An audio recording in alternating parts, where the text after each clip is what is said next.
Hey guys, so we just got done recording two interviews with Sean David Morton. They were both incredible, but part two was so amazing. We decided we're going to pull a Star Wars and release the second one first. And the first one is going to be released a few days later on Rumble because we talked about some topics that go against, YouTube community guidelines, all that nonsense.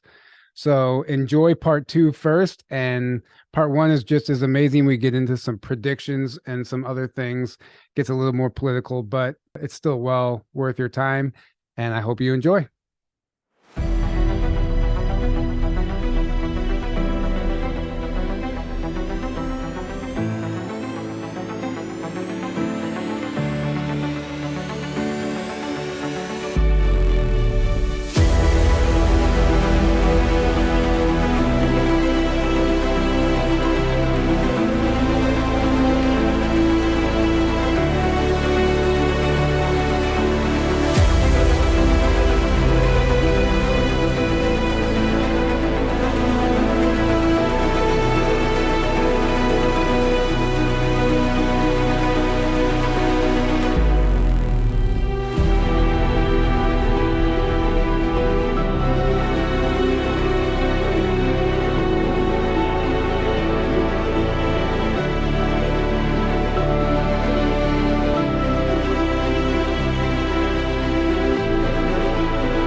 Hey guys, welcome back to part two with Sean David Morton. We're really excited to get into some of the interesting things he has to tell us about basically the black programs and that whole secret world of the parallel space programs and everything involved, the Vril Society and what the Germans were working with, what kind of technologies they were reverse engineering.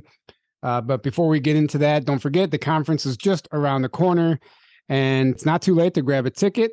And if you can't make it in person, the live stream passes are always available for $99. And all of the information for the conference is available and can be found at journeytotruthcon.com. That being said, welcome back to the show, Sean. Nice. Thank you. It's been an honor and a pleasure to hang out with you guys too, by the way. You're exactly same.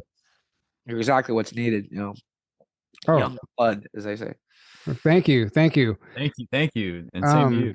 Same to you, absolutely. So we wrapped up the first part talking about your book that you had behind you. You've changed the background now, but yes, I'm very curious to know what you've discovered about the Vril Society and who they were channeling and how the Germans began developing that technology. And obviously your Sands of Time book series actually goes hand in hand with that and the technology that we're reverse engineering, including time travel technology, time machines, all of the above. So maybe let's start with that Vril book and help our audience understand what you discovered. Okay, let me see. Okay, there you go. So there's the Vril book. This is the latest book in the series. This came as a separate dossier with the massive download of information I was given as far as all these diaries go, and it came with kind of a kicker on it: do not publish, top secret. And I was like, what the hell? And but it's a personal diary, true story, true document, absolutely true document. Really didn't change a word of Baron Wilhelm Fritz, as he called himself. Von Ritter Spottenheim was his name. He was Baron in Austria at the time, who was part of the Air Force, the German Air Force in World War One. And it takes you right inside the Third Reich. It takes you inside, Hitler and his personality, why he was obsessed with the occult. It was kind of strange because he declared all occult organizations like were banned, so that he got a hold of everything. His quest for the Grail, the Spear of Longinus, all the Indiana Jones stuff that you've heard about. And Rudolf Hess, who was really the brains behind this entire deal, and Adolf Hitler were supposedly arrested during the Bavarian beer hall riots. And they claim that they were in prison, which I don't think happened. I think that Hitler was actually quite possibly the illegitimate son of Baron Rothschild, and his mother worked as a maid actually in the Rothschild household. And so the story goes is that supposedly Hess and Hitler were imprisoned. And I don't think that happened. I think what happened was that they were taken into, they pretended to be imprisoned for the effect, if you will. And they were taken into Baron von Rothschild's private apartment, where he provided them with a typewriter, which was pretty advanced technology for the time. And whereas Hitler kind of ranted and raved, Hess was the one that was his secretary that took this whole thing down, which then became the book Mein Kampf. Now, Hitler and Hess, and this is important to the story, Hitler and Hess were actually the students of a kind of crazed German philosopher by the name of Dietrich Eckart. And Dietrich Eckart was the one that came up with the smoky gods, with the giants inside the earth, with the reptiles, with the master race, the everything that you know of as the occult German obsession was being done by Dietrich Eckart. Now, Eckart passed away, and this woman named Maria Orsic and her friend Sigrun and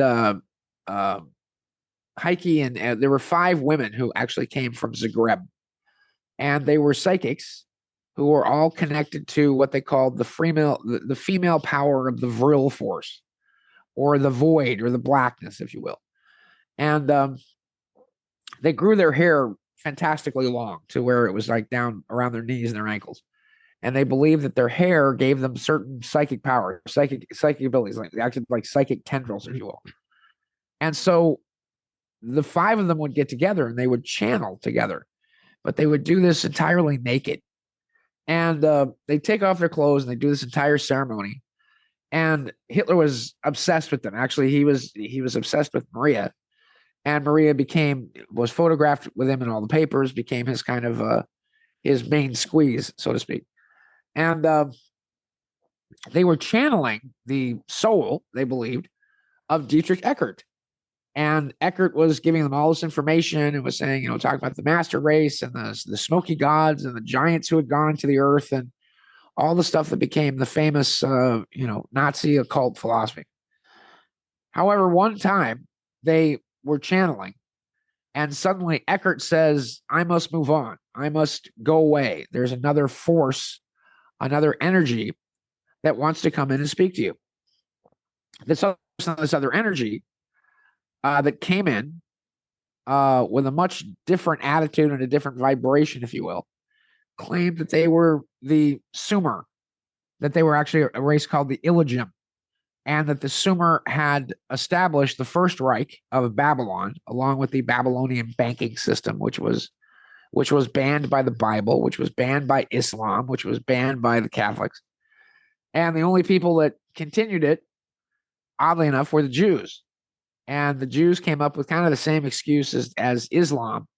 Whereas in Islam, if you were part of the Brotherhood, you couldn't do certain things to other members of the Brotherhood. The Jews had the same philosophy. Out of the Talmud, they said, well, you can't loan money at interest or oppress or enslave other Jews.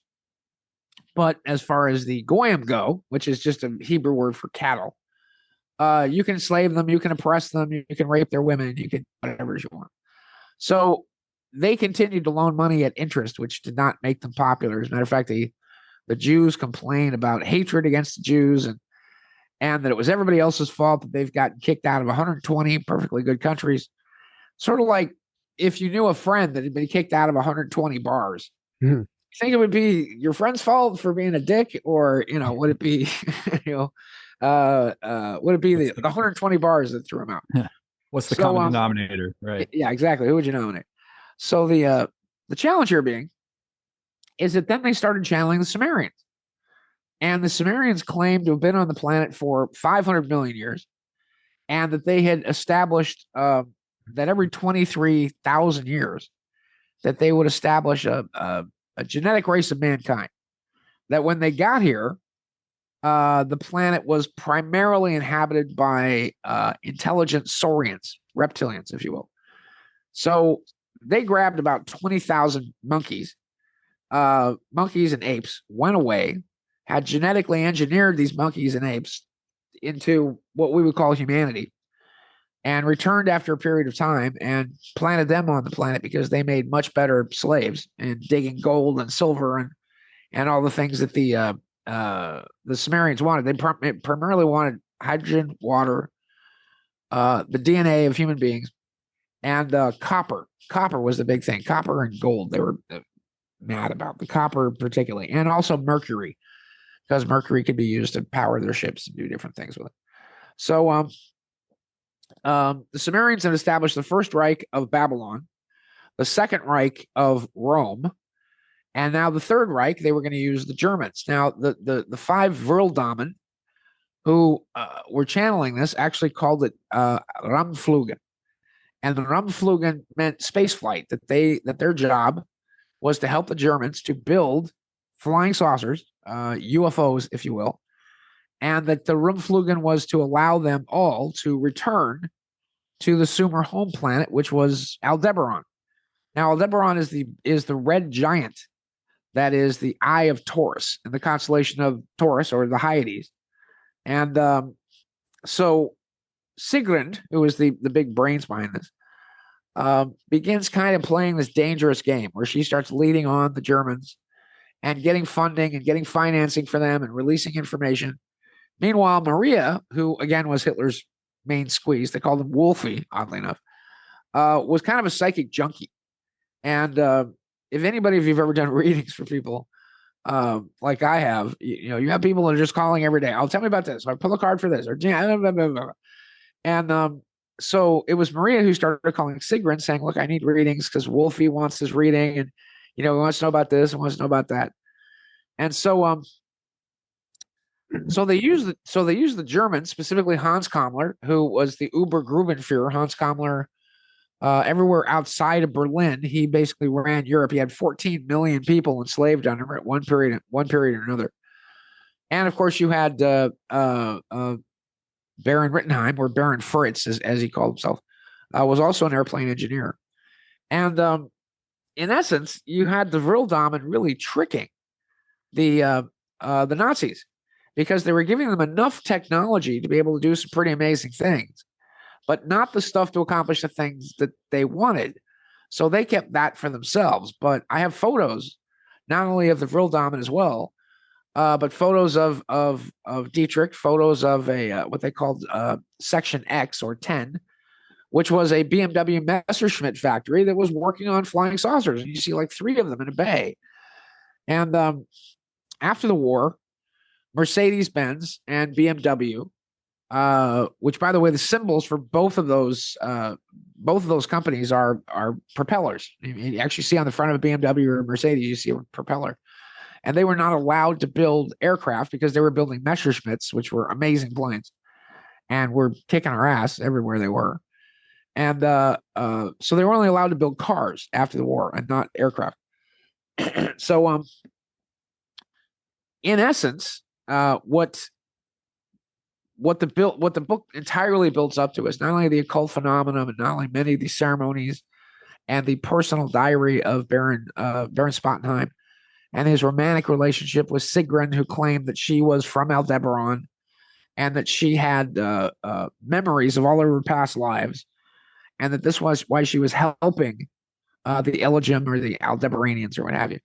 And they built 7 ships, and they took all their people, about 1,100 of them, various scientists and whatever else, and they went home at the end of the war. As a matter of fact, everything stops with notes and telegrams that they sent out to all of their people, which said, "No one is staying here.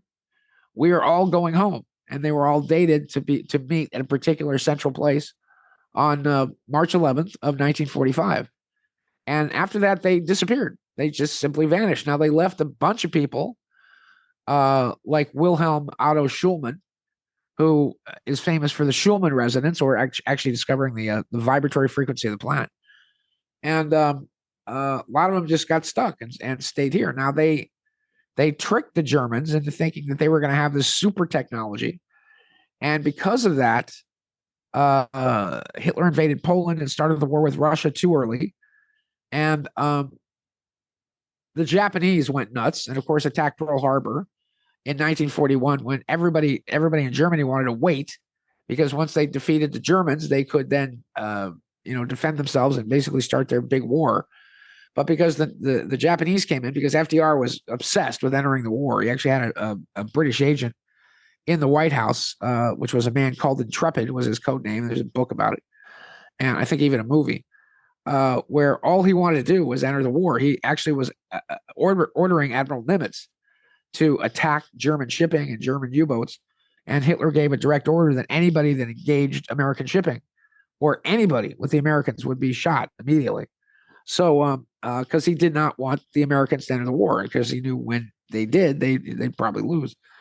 So, anyway, and this all leads to Baron Spottenheim actually claiming that he saw Hitler dead.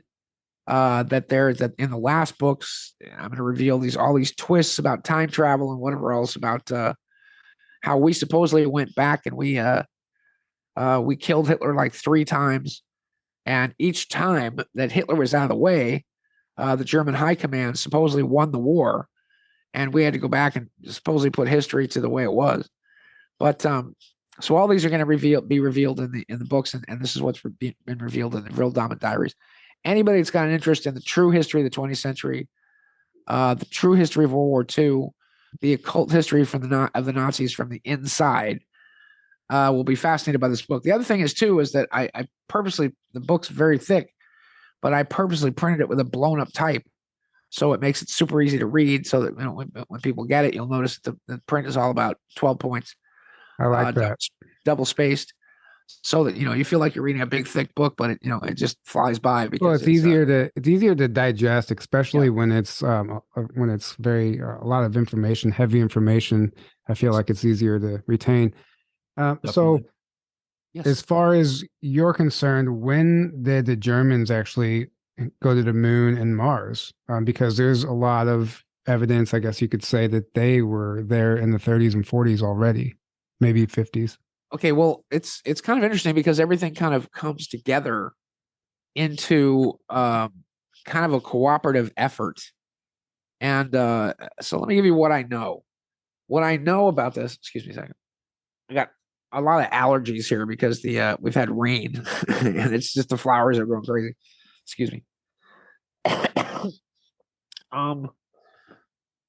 Okay, after the war, everybody's heard of there were 2 main things that were going on. One was called the Odessa File, which is where the Vatican was allowing kind of the top Nazi bad guys to allow them to get Vatican issued diplomatic passports, and were actually taking them through Odessa. And the Odessa File was all about the Nazi rat line and how they were taking all the Nazi rats, even the ones that were too bad for the Americans to take on, and processing them through this. And some actually say that either Hitler or one of his doubles actually became a Catholic priest by the name of Father Crespi. And that Crespi eventually retired to Cuenca, Ecuador. And I knew people that knew him and actually had been to his school there. And a woman named Magda Stapleford, who identified him as Hitler because of the way he walked and because of paintings that he had. And he was in possession of something like 4,000 paintings that the Nazis had all looted out of Bavaria and out of the Louvre and whatever else. But that was one of the stories of supposedly the various doubles, of which there were 9 that they made. I think only 6 of them survived. No, 4 of them survived. And there were stories about one went to Patagonia. So you have all these multiple stories of Hitler. One went to Patagonia. Another one went through the Nazi rat line. And of course, our version of the Nazi rat line here was called Project Paperclip. So with Project Paperclip, we didn't say to the Germans, oh, the Nazis are bad. Fascism is bad. Oh, that's terrible. We have to stamp it out forever. No, we didn't do any such thing. We said, wow, show us how to do that here. So we transported it, one of the reasons why they call them all fascists, I guess, but we transported the entire Nazi military, industrial, pharmaceutical complex to the United States, even the entertainment complex as well, because you had people like Lena Riefenstahl, you had neurolinguistic programming, you had MK Ultra, mind control, the way we operate movies today, which is all kind of an NLP thing, the way shots are set up. You study it if you're going to be directing movies or directing TV, because television is the retina of the mind's eye. And so we transported the entire military, industrial, pharmaceutical, entertainment complex to America. When I was a kid, I grew up with all the astronauts, with the Gemini, Mercury, Apollo astronauts. And my dad was the vice president of TRW. And TRW, before it was bought by Northrop Grumman, matter of fact, the giant hangar bays on 33rd and Apollo, right across from the main TRW complex, they built the lunar module, they built the Saturn V, they built the Titans, and was later turned into Marvel Studios, where they actually shot Iron Man, they shot Captain America, they used to shoot Alan McBeal there, and all kinds of crazy stuff. So and I knew these German scientists. We would have them over for dinner, and these guys were Nazis. I mean, they had the leather coats and the SS bolts on their collar, and Zofio was a hell of a dancer, young man, and all that kind of stuff. So I personally witnessed these people who had now been taken and their backgrounds covered up. The one thing was that they didn't want them to have anything to do with the slave camps or Kammler's enslavement of the Jews. Those were bad Nazis that they kind of handed over to the Nuremberg guys. The rest of them came here. So that was interesting. Now, the story goes that they teamed up basically with the National Security Agency, and that their version of the UFO technology, that we actually landed on the moon in January of 1953 with the help of these German scientists in the secret space program. Now, you had a divergence of this program. One was rockets, and the other one was field technology. Kennedy was striding both of those because apparently he knew about them, knew about the UFO program, knew about the rocket program, and he was kind of in the position to decide in the 60s which way it was going to go to get them to the moon the fastest. Now, when NSA landed on the moon in January 53, this is what then triggered the first contact, I guess, if you say in Star Trek terminology. And in February of 1953, Eisenhower was out in Palm Springs, supposedly playing golf, and these craft landed at Edwards Air Force Base, which was back then called it was called Muroc back then. And it was not friendly. I mean, they shot down, we set up all kinds of stuff. They shot down missiles, they shot down jets. They landed and they said, bring your leader here. You either bring him here or we're going to go get him. And they grabbed Eisenhower, and supposedly claiming he went to the dentist that day, with this whole day in his life that disappears. They actually have Archbishop Bernard Light, I think, is one of the guys. They have a whole series of witnesses who have said that that laid claim to this. And they called them the Tall Whites. That's all they said. And they had these boxes on their belts where they could twist a knob on the box and they could appear and disappear. So they wound up calling them the Etherians, because they could appear and disappear. And they demonstrated the ships, which apparently made these scientists, we had their vomit because they couldn't understand the physics of any of it. And they basically gave Eisenhower a warning. And they basically said, look, you've got this technology and you're landing on the moon. We'll give you that, but as far as you go, you're isolated. You're not to leave this planet. You're not to go and infect other planets in the solar system. Apparently, there's a lot more life letting on, and it became known as the isolation protocol, or the isolation memorandum, which is actually what book 3. There we go. 40 Years in the Shadow Government. this was taken from the roof at S2, and the thing you see in the middle there. Looks like a TR3B, or I think you call it the Viper. Exactly, it's a Viper or a Reaper. Also is what it's known as. Matter of fact, we're way beyond the TR3Bs. We're up to something like TR11 now. So everything you see this triangular that looks like this, that's us. The disc stuff, not so much, because it's very difficult. They use the disc stuff to either travel or do reconnaissance, because you can't put missiles on them. You can't really put a gun on it, because there's a field technology that goes around it that has to be 360 degrees. So it's very difficult to hang a gun off of. So they warned us. They said, you're not to leave this planet, number one. You're not to infect these other worlds, and that there's basically a fence that's been put up around Earth, and it got put up around Earth apparently thousands of years ago. This is all, you can read all about it in some apocryphal books of the Bible. The biggest one being the Book of Enoch. And the Book of Enoch we discovered in 1777 when we got a hold of an Ethiopian Bible, oddly enough, which actually has a bunch of extra books in it. The Christian Bible has 66 books. The Catholic Bible actually has 77 books. And the Ethiopian Bible had 88 books, which included the Book of Enoch, the Book of Japhar, the Book of 1st and 2nd Maccabees, more Solomon books. I mean, it's a big, I had the original, a copy of the original, what was called the Geneva Bible. And matter of fact, the King James version of the Bible was initiated by King James to keep people from reading and studying the Geneva Bible, because the Geneva Bible was very anti-monarchy. It went very much along the road of Samuel, where the Israelites wanted a king. And Samuel goes on for chapter and verse saying, you don't want a king. Kings are bad. The minute you have a king, you're going to be tied to his karma. They start wars. They start a bureaucracy. It's all the stuff you don't want. And they said, no, we want a king anyway. So Samuel said, fine, you want a king? Here you go. Here's Saul. And, see how you like this. And of course, Saul got him in a bunch of wars, and then Saul eventually went crazy. And, eventually King David became king, all kinds of crazy stuff. So it did not end well for the Israelites, because the kings actually started civil wars, and was not a good thing. So, by the way, I'm not sure if you guys saw this, but did you see at King Charles's coronation? Did you see the video that's up online of this Grim Reaper? Grim Reaper that walks across? Yeah. I saw that. There's a lot of weird anomalies in that footage, if you really observe it and analyze it. I mean, who knows what's actually going on? There's a double meaning for everything. But I did see the Grim Reaper guy. Yeah. I turned this phone off, so.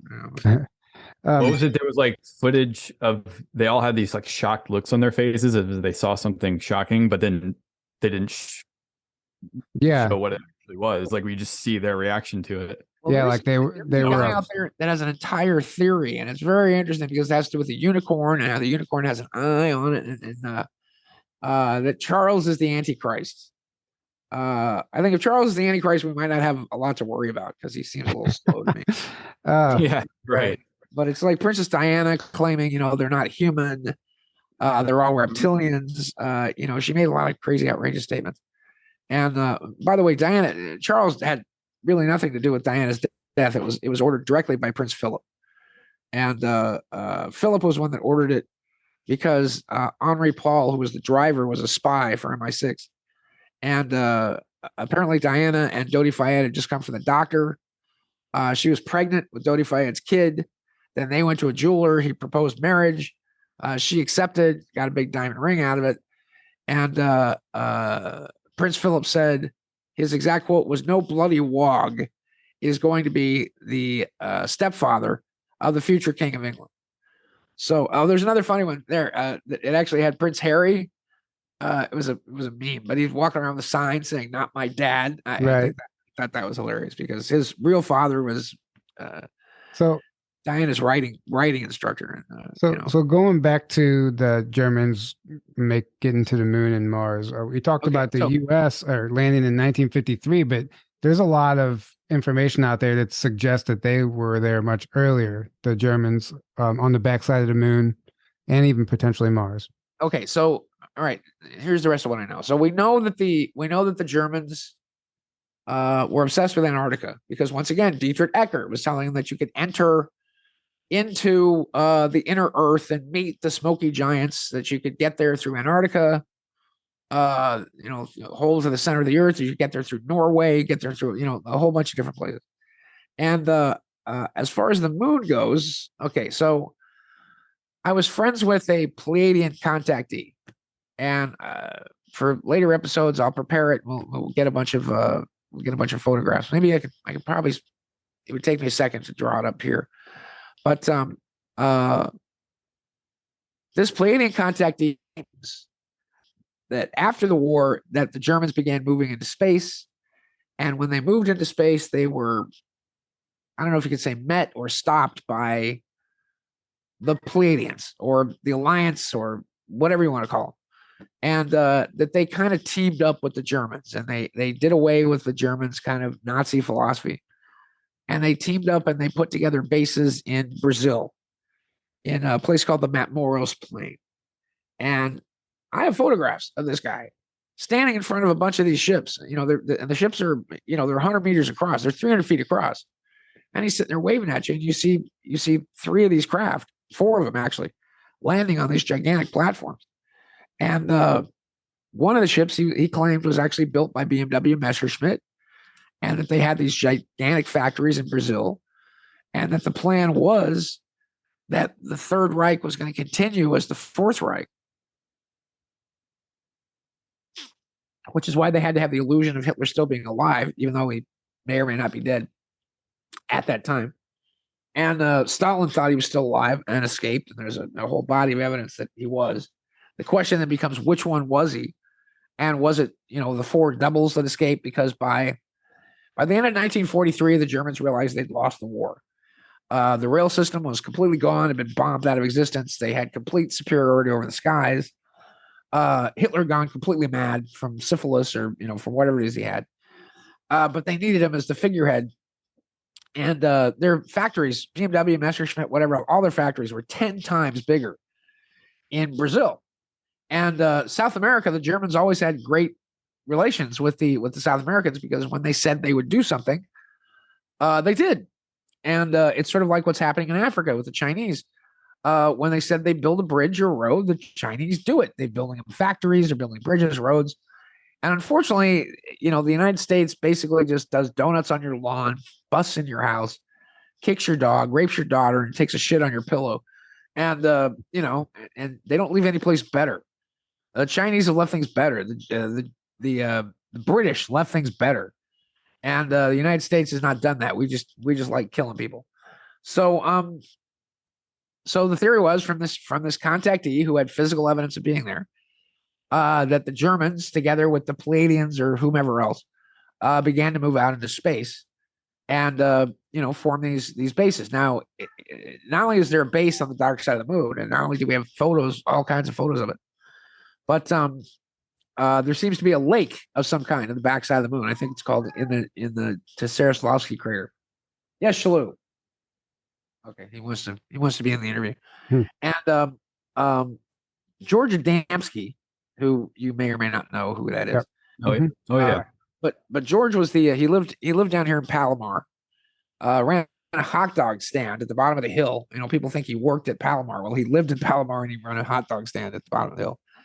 And he went out to a place called Desert Center. And I've taken a couple of people out there because if you go exactly 10.2 miles from Desert Center along Highway 10, you go out to where Adamski had his first contact with Orthon.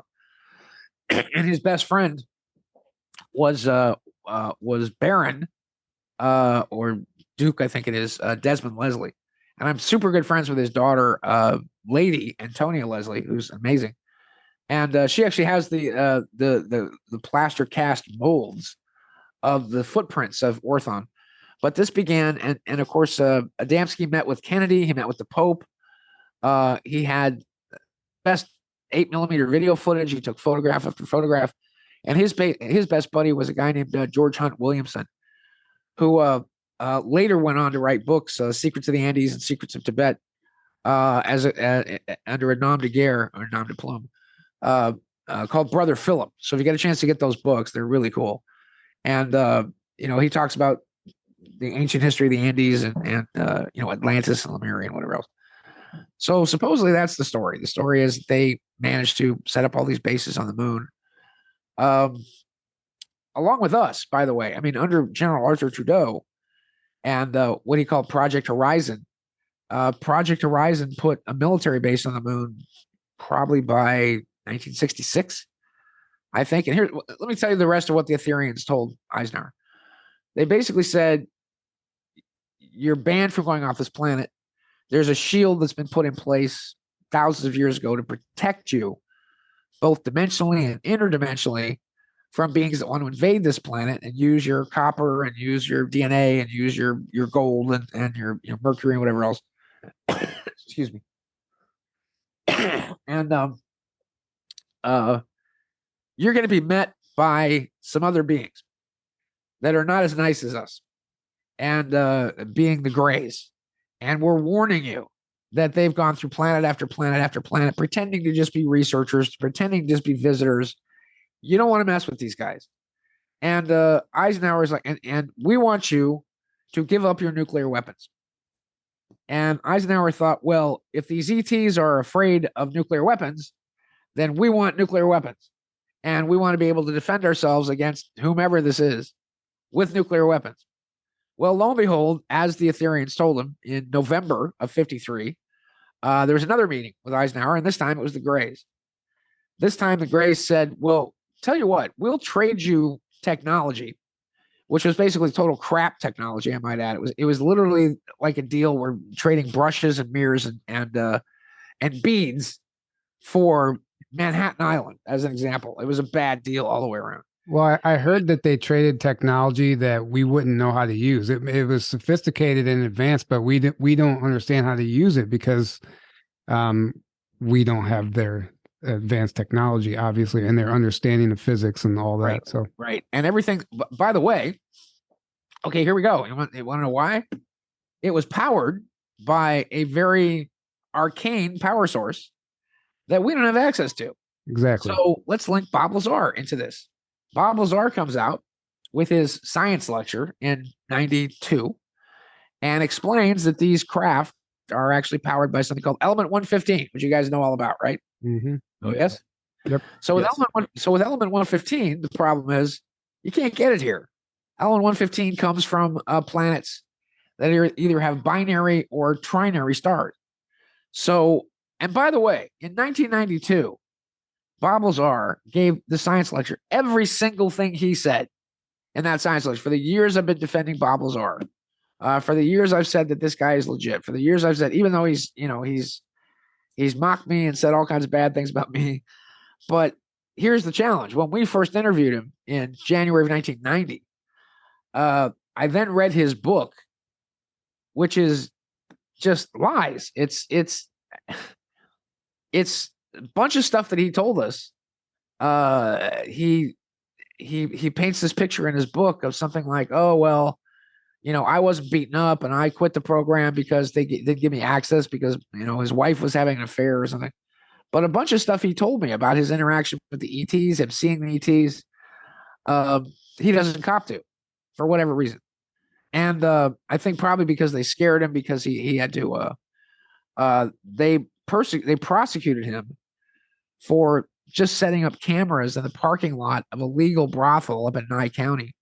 And he had to do something like 60 hours of community service, literally teaching science, I think, at a local high school. And so that might have shut him up. Now I think he lives in Michigan somewhere and he works on rocket cars. But everything he told us about element 115, that all of the radical atomic elements all mysteriously are just wild and crazy and zipping all around. And they stabilize in the element 114 and 115 range. But then you plug an extra proton into it, and it becomes element 116, which is antimatter. And then through this conical shaped engine, you then take the antimatter and you hit a target gas, and it annihilates 96%. Now, to give you an idea, an atomic or hydrogen bomb will annihilate maybe 6%, maybe 8% to get that kind of explosion. And this powers the 3 gravity amplifiers underneath the ship, so that when the ship is actually floating, it's in Omicron mode because it just has one thing on. And then when it does kind of turn sideways, turns all 3 things on, and will then bend space, actually create a wormhole, if you will, and bend space. And then you turn it off and it just goes and it pops over to where you want it to go. Now, we saw this at Area 51. I mean, we filmed it, we videotaped it, of these ships that were jumping around, having a gay old time. And then they would jump all the way across the sky within, on the camera, it was within a 20th of a second. Excuse me. I'm a total mess here. Within about a 20th of a second, you'd see these. So we have discovered now that that's not true, that we don't need element 115, that we don't need a tool a certain way. So the aliens wanted to establish a trade, saying, okay, you want the stuff, you want the technology, you can trade us for it. That then led to the famous, and John Lear came out with this, the famous Sigma Treaty in 1964, where now what they wanted is they wanted underground bases. They wanted places they could function. They wanted places where when they abducted human beings for DNA, which we were perfectly fine with, because they said, well, no harm, no foul. We'll pick them up. We'll wipe your little monkey brains, and they won't have any knowledge of it. And of course, what happens is the people started freaking out. They started having, subconscious terrors. But they wanted hydrogen, they wanted copper, they wanted mercury, and they wanted human DNA. And they wanted to be able to genetically engineer a hybrid species that, and let me lay something really heavy on you. If you cut through everything that I'm talking about, if you cut through everything that all of us are interested in, the most powerful thing in this universe is the human soul.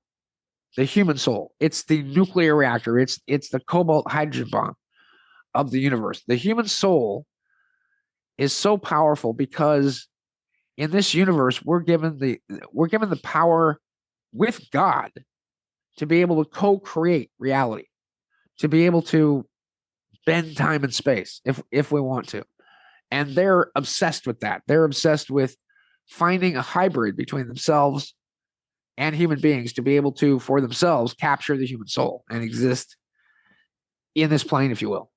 And over the course of time of all the abductees that I've interviewed, and they're on the ships, a woman who was actually being used as kind of a brood mare, Alice Haggerty, for these ETs, said that the 50-50 kids, the problem is that the more human you made them, they would die because they wouldn't get human contact. And without human contact and human love, they would just waste away. But if you brought it under 50% of this to the alien side, they couldn't contain, I guess, what you would call the human soul. So even to the point of the Pleiadians, in many of these underground bases, they had these beautiful kind of supermodel girls that were clones that did not have souls. They were just, the perfect slaves. I think all he did was bring a beer and make sandwiches, I think. So. It kind of sounds like the girls William Tompkins referred to, like TRW and yeah, it does. He explained them to be what he thought either Nordic or Pleiadian ETs, but maybe they were clones, maybe they were engineered or hybrids. Yeah, a bunch of those around. So they gave them places like Dulce as an example. The reason they talk about Dulce is because I just saw a thing on Miles at the Basis Project, I guess. But I have physical proof. I'm at some point on some show somewhere, I was actually saving. And let me tell you an interesting Tucker Carlson story. Literally 3 weeks ago, I was on the phone with Justin Wells on a Wednesday. And he's the producer of all things Tucker. And I'm a big fan. And I said, look, I have actual film footage of not only inside the Dulce base, but an actual ultrasound that we did of this base, which will show you the base, the floors, the atomic power core at the center, hyperloop tubes that connect it to other bases, whatever else. And it's right dead center in the middle of where all the catambulation phenomenon happened. And they just got finished doing this whole special on Fox Nation or Fox Now or whatever it's called, on the cattle mutilations. And he said, done. You're going to come on the show. You're going to show that footage. And this was on a Wednesday. And he said, expect to hear from us within the next 2 weeks. And that Monday, Tucker Carlson walked into work. And they said, everybody who works at Fox, raise your hand. And Tucker went like this. And he said, not so fast, Tucker. And they fired him. Now, is it coincidence? I don't know. But I've gotten a lot of shows kicked off the air. We had a show with Geraldo called Now It Can Be Told. We got kicked off the air. I was with Hard Copy, the number 2 biggest show in syndication. And the president of the network came down and said, you can't have these guys doing this stuff. You're done. I want movie star shows. I want a show about nothing. And they replaced us with Inside Edition, which was a show about nothing. So, what Jennifer Aniston's hair was doing that day. Well, you can release that footage here if you'd like. I'll see what I can do. But the cool thing about this is that I was, I did the first original shows on the Sci-Fi Channel. I did the first original show called Strange Universe, which launched UPN at the same time all the Star Trek stuff was going on. I was friends with Roddenberry for a long time. I got to hang out on the set of Voyager, Deep Space Nine, all these different things. I actually got to pitch. This sucked. Ronald Moore and Brandon Braga. I pitched for after Gina died. I pitched for Star Trek Next Generation, and they shot down every single one of my ideas. And then I saw 4 episodes of Star Trek Next Generation, which were based on my ideas, of course, including them splitting Riker in half, including Wesley getting in trouble at the Academy, including this little space whale that attaches itself to Enterprise. Those were all my ideas that I pitched them that they just stole. So I can actually say I've written 4 episodes of Star Trek Next Generation that became, one of the big episodes. So wow, there we go. I'm trying to get back into it now, so we'll see what happens. Okay, so as far as this technology goes, obviously, in the early days they had to figure out how to unlocking gravity, I guess, is the key, right? Because once you understand gravity, then the physics of everything changes, and you don't have to worry about the weight of an object anymore.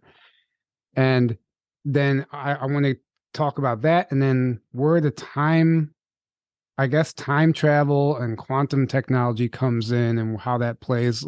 I guess a UFO would be equipped with some sort of time dilation tech that would allow it to make that jump, right? Okay, the reason I put this up here, see this equation? Yeah. That equation is the unified field theory. That's it. That's supposedly Einstein figured this out in his office at Princeton University. And he used to do a thing with a spoon where he would take this spoon and Einstein would sit there. It was very much like Benjamin Franklin did he had a little bell. And what Einstein would do is he would sit at his desk and he'd kind of focus on this spoon. And then he would kind of fade off to sleep. And when the spoon dropped, he would wake up. And when he was in that sort of trans twilight state, he would write down equations and he would have new ideas. So at the very end of his life, he had board after board after board was him trying to figure out the unified field theory and how mass and energy and everything linked together. And supposedly he had his little spoon and he dropped his spoon and he came up and he wrote this equation on a notepad. And the minute he saw it, he saw the face of God and he fell over dead. And the rumor goes that they took this notepad out from underneath his head. And this equation that you see that I put on the front cover of all the books, I have a copyright on it. I had a patent on it. I was trying to approach somebody like Elon Musk because what you can do with this is that you can use it for instantaneous communication. Now the government has it. They call it G phones or gravity phones, where it's like a Dick Tracy watch. It's like a smartwatch. But I can talk to somebody at the other side of the universe if I want to. And of course, or I could, with an Xbox controller, I can control a probe looking at Pluto as an example. And this is how we communicate with all of our bases. We have, lunar bases on the North Pole of the moon, which is called Cape Malabar Radio. I have no idea why it's called that. We have what's called Farpoint Station, which is just the other side of Pluto, like in Star Trek, oddly enough. But this is how we communicate with all our bases now, all across the solar system. Because after the Isomer Protocol, we basically punched the ETs on the nose and said, you're not going to keep us on this planet anymore. and allowed us to expand out into the solar system. So when I was out at Area 51, I want to make your point. Yeah, sure. When I was out at Area 51 and I was doing the stuff for Geraldo, I kept saying, look, I don't care if they have little green men out there. I don't care what happens, but they have the secret to gravity. And the minute you understand, here's the big thing. The minute you understand what gravity is, not what it does, because we have all kinds of Newtonian physics for what gravity does. You know, apple falls from the tree, et cetera, et cetera. The moon is actually falling around the earth. The minute you have an equation like that for what gravity does, that's game over. Now you have control over time. You have control over space. You have control over being to instantaneously teleport from one point to another. And you have to understand that that's what brought us to the attention of the Alliance or the Watchers or whatever else. Because when you can teleport any place, that's the most powerful weapon in the universe. I could jump. I could put an atomic bomb on Xi Jinping's desk. I could hide under the desk of Vladimir Putin if I wanted, anywhere. And the group that took over, this is Ted Humphrey or Dr. Ted Humphrey. And I guess what you would call his, the Maryland Research Center, which is what it is now. But his group basically swore that they were not going to use this for war here on this planet because it makes anybody who has it invincible. And it's what we use to basically destroy the Iligan or the Sumerians, as you want. What we basically use to defeat the Alpha Draconians, both the inner Earth Alpha Draconians and we'll talk about that in a second. And of course, the beings from Alpha Draconis, because once we'd taken out the Sumerians or the Iligan, now they saw an opportunity to basically come and kick ass on the Earth. Which is, by the way, you want to read about that battle? It's all in the book of Revelation. Because in Revelation, it talks about the Archangel Michael being the Pleiadians and the Alliance and whatever else, the Arcturians. So we have extensive bases and breakaway civilizations throughout our solar system. We do now, yes. We do now. But yes. the scary part is that we gave these boogers, these boogies, the gray aliens. We gave them access to these underground bases. Little knowing that we also, I guess you call it the council, let's just call it the Illuminati. There's bases for the dark Vril reptilians underneath the underground military bases that we built. And this is where the story gets frightening. Because when you talk about the Vril force, which is the force, this is the way, may the force be with you and whatever else. And it's their way of saying that there's an invisible sun, a black sun, and this black sun. That's what the symbol, by the way, the symbol on the cover of the book. Yeah, the black sun. Yep. Yeah. A lot of people have a problem with that symbol. Well, what you're seeing is it's the symbol of the invisible sun, which is the light year across black hole at the center of the galaxy, and those prongs, I guess, coming out of it, along with the Vril with the purple and the black in the center. That's the Vril lightning bolt. And that's in the center of the black. Now, by the way, I put this on the cover of the book some months ago. And just recently, there's a crop circle. Have you seen the crop circle of this? I think I have, yeah. I mean, I can find it, but it's pictured in the book at the end saying who did this and why would they put this up? And but the black sun, that symbol, I don't know, people have problems with it, but it's because it's basically a Mayan symbol. But then, the swastika is a Buddhist symbol that's been around for, right. It's just go ahead, Aaron. They're just esoteric symbols that it's not good or bad. It just got, like the swastika got used by a very bad group and it gets the bad rap, but it's not a good or bad symbol. It's very ancient. You go to every temple in India and the Buddha's got the swastika on his chest. Right. It represents the four arms of the galaxy. People, exactly. I mean, the symbol's been, they've been hijacked, or we just have a strong misunderstanding of things, of history. All right. Well, here's where it gets creepy. And I just got finished writing this because when I was finishing up there's 2 books left in the series, maybe 3.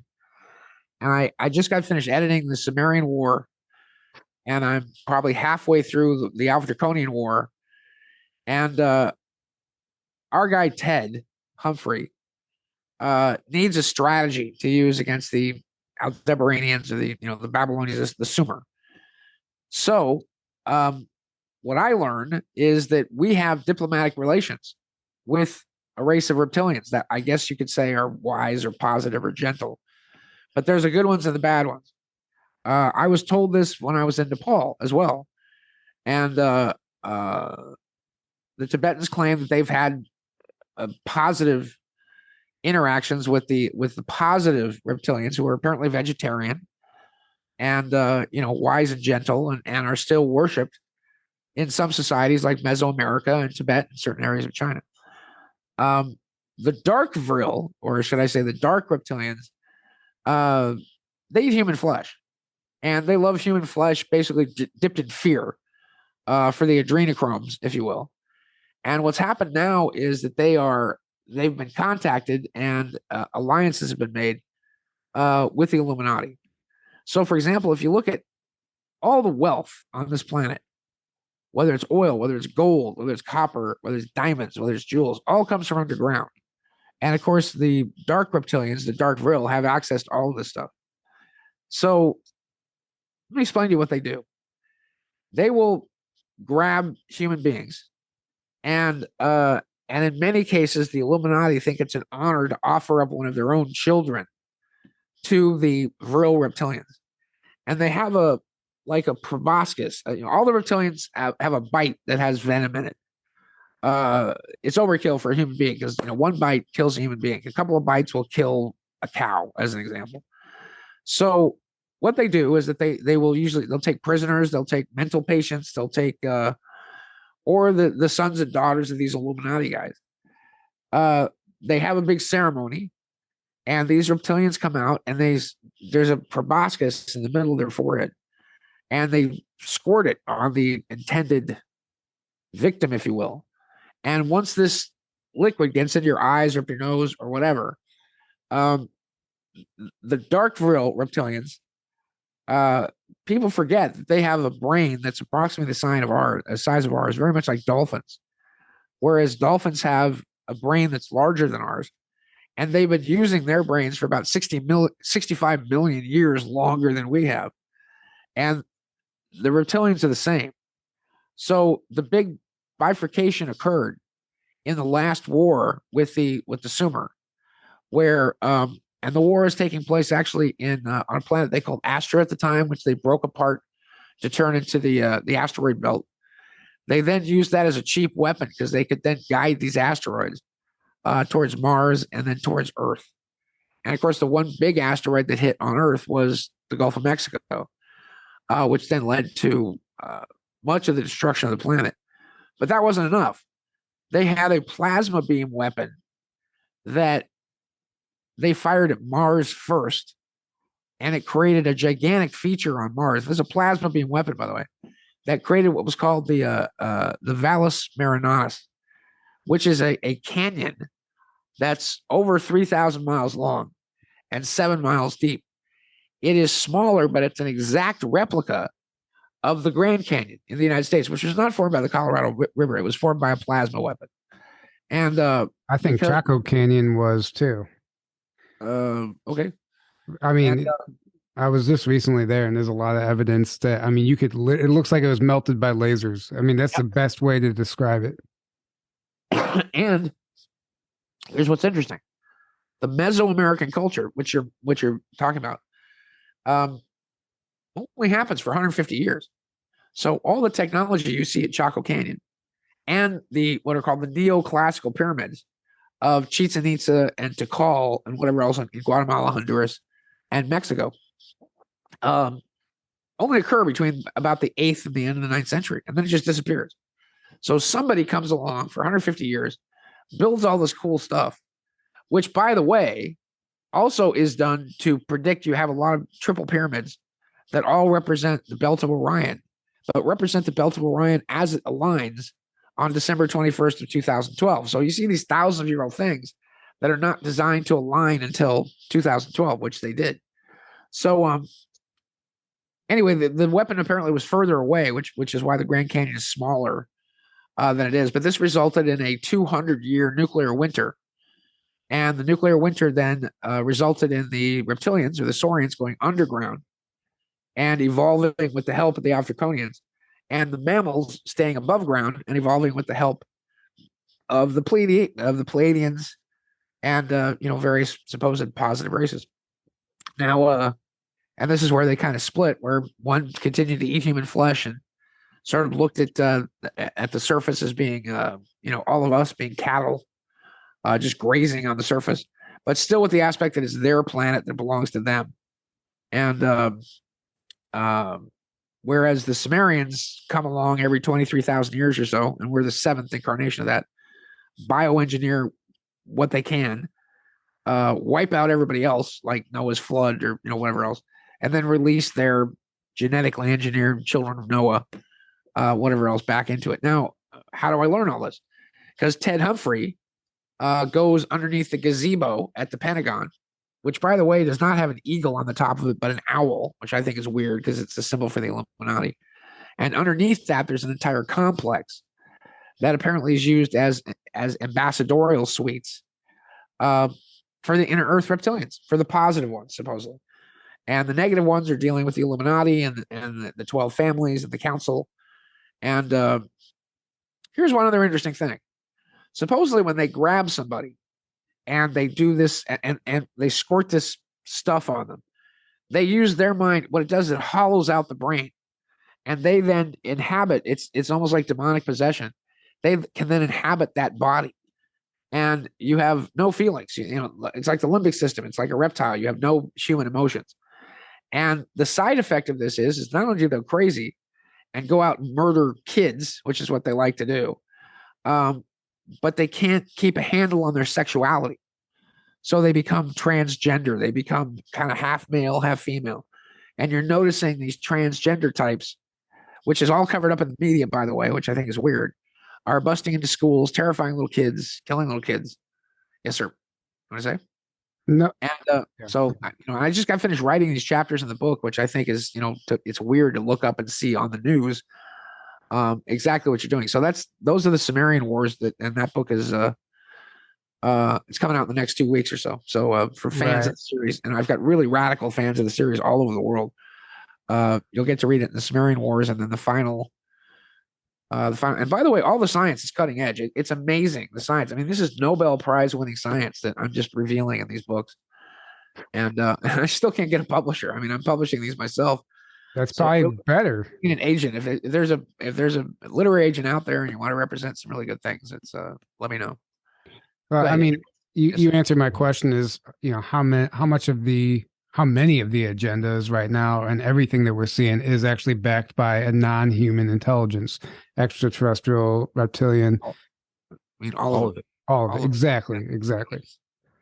That's kind of like the whole political arena and everything. Like, there's so much more that's behind that's pulling the strings than people will ever understand.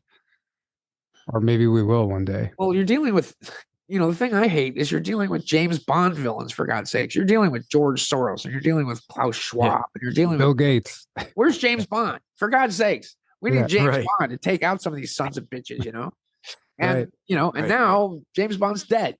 Even if you look at No Time to Die, what are they doing? I mean, what's the name of the actor that played him? Rami something. Yeah. But look at what he's doing. He's that whole movie.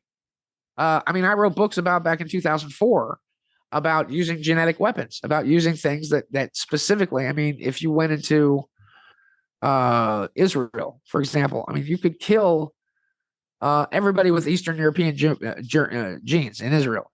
You could walk into a neighbor and kill everybody that's black. Matter of fact, there's a black 007, and one of the scientists said, I could kill everyone of your race. It's true.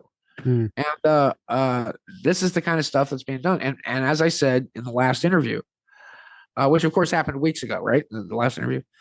So thank you for number 2. Yeah.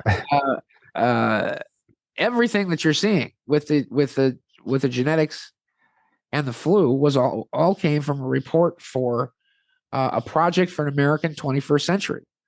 And this was in 2000, 2001, and it almost caused a war with China, because we were proposing genetic weapons, and the continuation of Project 721 which was World War II, to develop genetically specific diseases that would only kill Japanese, drop these gene bombs on Japan so that we could successfully invade Japan should the atom bomb not work. And of course, what happened was we beat Germany in March of 1945. And then suddenly we come up with the atom bomb. Suddenly we have all the German scientists who say, yeah, we have the atom bomb. We created a basket full of them the size of pineapples and handed it to the Führer. And the Führer said we should not use them. They're too inhumane. So all the German scientists we captured suddenly give us the, and of course the big propaganda movie that's coming out is going to be Oppenheimer, which is Christopher Nolan's new movie. Like Oppenheimer is some big genius, and with the atomic bomb. I want to get into the time travel technology and teleportation. Okay. You actually apparently helped build a time machine while you're in college, and you have quite the story to tell. And then you also segued into us being able to teleport basically satellites in the Russian territory. I would love to get your thoughts on that, but I want to hear about the time machine as well. Okay. All starts and ends with my uncle Fred Bell. Matter of fact, this thing I'm wearing right here, he claims was Andromedan technology. That in essence, if you look at it, there's 144 pyramids on each of these discs. And the discs are called Casagrande dish. We found out that if you only take a flat surface and slightly concave it, which is what a guy named Casagrande did, you could take a gigantic. Remember when hillbillies and stuff used to have those gigantic satellite dishes on their front lawn? Anybody ever see those? Well, now they're this big. Now, like I said, we found out that you could just slightly curve it, and by putting these pyramids, 144 pyramids in each side of this, and then using the diamonds to laze it on each side. It creates a standing DNA helix. It expands your energy field about 90 feet or so. And, of course, protects the cells from, certain types of toxins and whatever else. So Fred was 14 years old and was graduating from the University of Michigan when he was 14 because he was one of those boy geniuses. And he talked about that even back then, and it took me a lot to figure this out and realize this, but they were studying time dilation inside explosions. And so what Sands of Time opens up with is one of the things that we were doing at Montauk is we had this device called the Beast, which could then teleport probes into the heart of Russian nuclear experiments and photograph what was going on so that we could study the time dilation inside atomic bombs. What Ted Humphrey decided he was going to do was, because we had a problem with obviously the heat that was coming off these nuclear weapons, he found a way to teleport the device they called Alvin, I think at the time, teleport it to the moon. It would then cool on the moon to minus 250 degrees. Then they would teleport it into the heart of the nuclear experiment. So that and then they teleport it back. And so when it came back in, it was cooled off and it wouldn't come in hot, as they said. And, but one of the things they found when they teleported to the moon is that you were now expanding the morphogenic field of the Earth, and all kinds of crazy stuff happened to the point of where one guy got sucked into it and he traveled through the astral plane, I guess physically through the astral plane, only discovered that there's all kinds of creepy shit that lives in the astral plane that you don't want to mess with. And he pops out the other side, literally like Bill Murray going, "I've been slimed."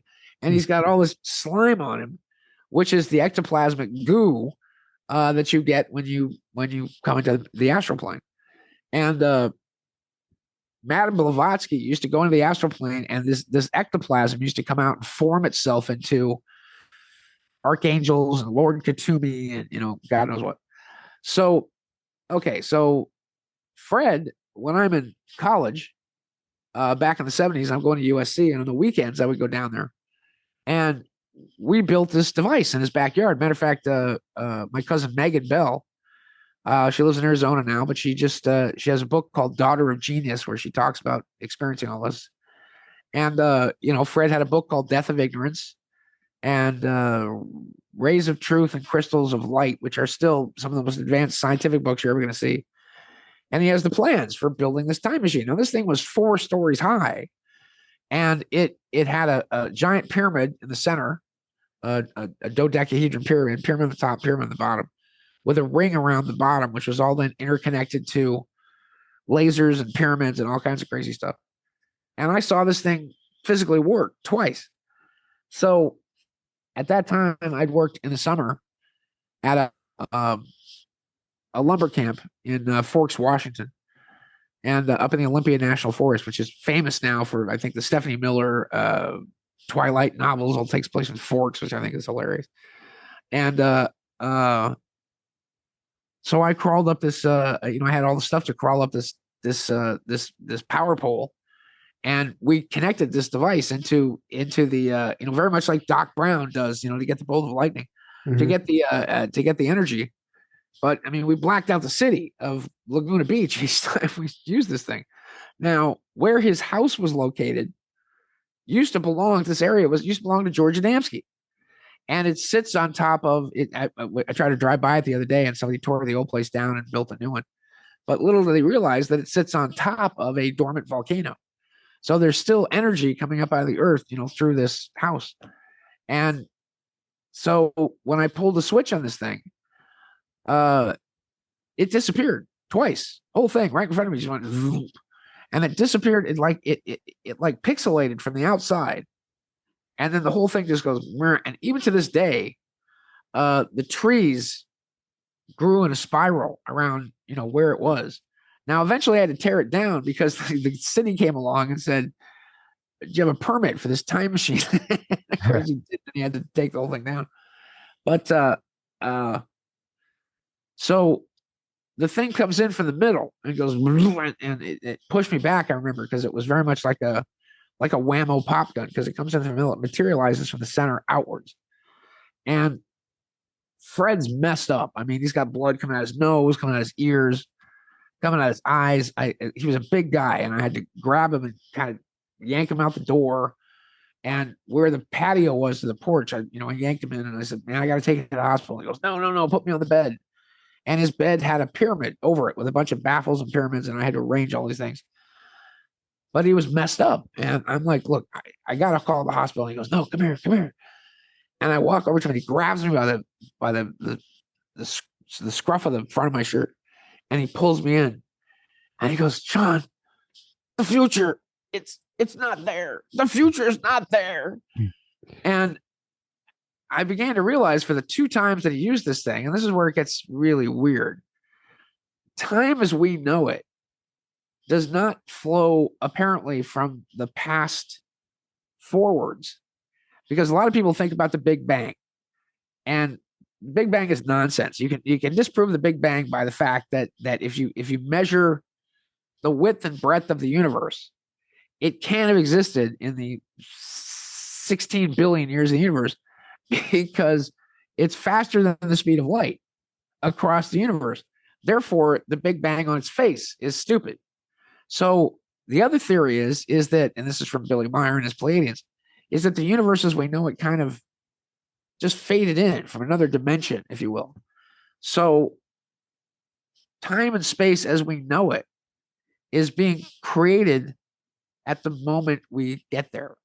So the only thing I can tell you is that if you're looking at the human system, and you understand that okay, remember I talked about we have 7 chakras. Each chakra connects to an endocrine gland. Each endocrine gland vibrates at a particular vibration. Each vibration creates a certain color, which then create the colors of the chakras. However, each chakra has 7 chakras. So when you understand that, let's say you have a heart chakra, the heart chakra out here starts in the causal plane, which is where creation is happening. And it goes from the causal plane, let me see if I get them right. The causal plane, the etheric plane, the astral plane, the spiritual plane, the mental plane. I'm missing one of the planes in there, which then comes into the physical plane, which is your 7th chakra. So when you're traveling into the future, unless you have a bubble or something of time and space around you, like Terminator as an example, it yanks you from the outside in. And then when you come back, it puts you back together side out, which is what happened to Fred. So How does Fred know that he went to the future and not somewhere else, maybe another dimension? I mean, how does he know that's where he was? Good question. Because he claims that when he moved forward, that he could see everything, but that it looked like, he said it was like being an ant inside a blueprint, and that he looked at everything and he could see through everything. So you actually saw the holographic remnant of the thing that was about to come into being. So, and in Buddhism, and it's interesting that Einstein was the one that said, in the future, Buddhism would be the only religious philosophy that would make any sense, in his physics. And the Buddha said that an apple is not an apple until you perceive it to be an apple. And that's exactly true. It's true because the apple somehow comes into existence when you perceive it as such. Therefore, you have 8 billion people approximately on this planet, all holding hands, and they're walking backwards into the future.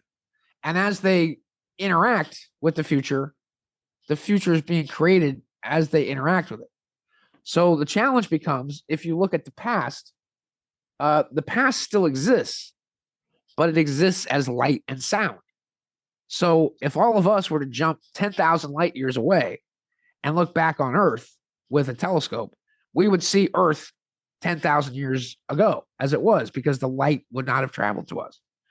So, and the challenge is that with the time runner devices, what they discovered is that, yeah, you could travel back into the past, but every time you did this, you created a mass destruction somewhere else in the universe. So one of the things we're discovering that I feature in the book as, a Nobel-winning idea was that you have these gigantic voids or bubbles in the universe, and it will eventually allow us to travel across the galaxy into other places in the universe. But these voids or these bubbles represent these collapses in time space. And apparently every time you do like a time jump, it creates a massive disruption somewhere else in the universe. I mean, you could be wiping out entire planets with these kinds of jumps. And so that being said, you mentioned past, and the problem, let me give you one other thing. One of the things that what I describe it as, if you're on the beach and there's a wave coming towards you and you toss yourself into the wave, you'll create a hole in the wave. But the wave, as you know, it just collapses in on itself and it still hits the shore. So the only way to change time is you have to have an equal and opposite wave hit the wave coming at you. Therefore, if you kill Hitler, nothing happens, because you're not killing the mindset that creates Hitler. If you and I go back into the past in 1933 or whatever, and we take 1 million people with us, and those 1 million people know and understand what Hitler's going to become, then they can create the equal and opposite wave that theoretically, hypothetically stops Hitler. It's very much the same concept as getting rid of a pyramid by taking the capstone off the top of the pyramid. It doesn't work. But the way prophecy functions, and this is why Art Bell's concerned about my giving certain prophecies and predictions that 27 million people were listening to right at their most powerful as they're drifting off into sleep, is that we were creating an equal and opposite wave of the time stream. And the internet, very much, and shows like yours and people that are doing great things like you, that's what's occurring, is that people are creating that equal and opposite wave to create maybe peace and understanding with what's about ready to come down. Now, the terror and the catastrophe and the financial collapse when the banks go is going to be a real problem, because the people that are tied into that matrix are going to have some real problems. But it means the end of the slave matrix. And again, if you're slaves on the plantation, what's there to do? I mean, a lot of those slaves never wanted to leave. They went back to their masters and said, give us a place to live. We want a job. We want to eat. And that's what's happening. Well, we don't know what it's like. We have no reference point to know what it's like to not be under slavery. So you kind of do, because the Bible, everything that's happening to us happened in the Bible. And if you look at Jeremiah, and if you look at Leviticus, and if you look at everything from the immigration, where the book of Jeremiah says, I will let men into your towns and into your cities that will eat out your guts like caterpillars. That, everything that you see about ready to happen to the Israelites and the Hebrews and the Babylonians that Jeremiah warned about, is about ready to happen here. And if you think that we're better than them from the Bible, and that the rain doesn't come on the good and the bad alike, you're looking at a biblical apocalypse of the collapse of society, and how we're going to deal with it is we're going to start our own money supply, which is what they're doing in Texas with gold and silver. You're going to have states beginning to secede. San Bernardino County seceding from California, big section of Oregon that wants to become part of Idaho. The possibility of Texas as an independent sovereign state. They're the Lone Star Republic, by the way, which is why their flag flies at the same height as the U.S. flag, because they are only a member of the Union by the Treaty of Guadalupe Hidalgo, which they signed ceremonially every 2 years. Matter of fact, Rick Perry said, I can quit. I can quit the United States. I just not going to sign that treaty. And right. And he was governor there for 14 years, I think, Rick Perry. Well, what I meant was, and not humanity as a race, but in this lifetime, we don't know what it's like to live free, because of we were born into this engineered system that's designed to keep us suppressed and enslaved. So that's why you wouldn't know what to do if all of a sudden it was gone. But the few notes I want to reference here. One, you mentioned in a previous interview that they did go back into the past, and that there was one event that they were able to manipulate that changed history, and that was the Battle of the Spanish Armada. Yes. And why was that significant, and why did that change the course of the future? Okay. I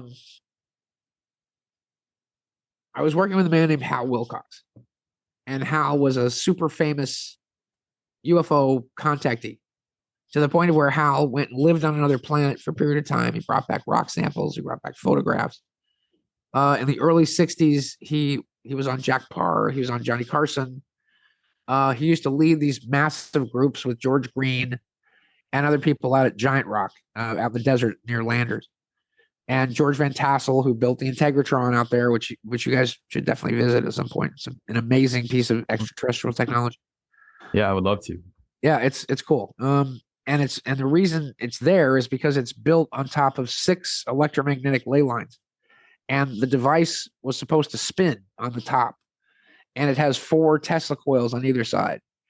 And this thing was built with Howard Hughes's money, because it was supposed to be a rejuvenation machine, so that when you stood in the center of it and the top spun, and the whole thing was wood, it's a 60-foot, it's the largest wood dome on Earth.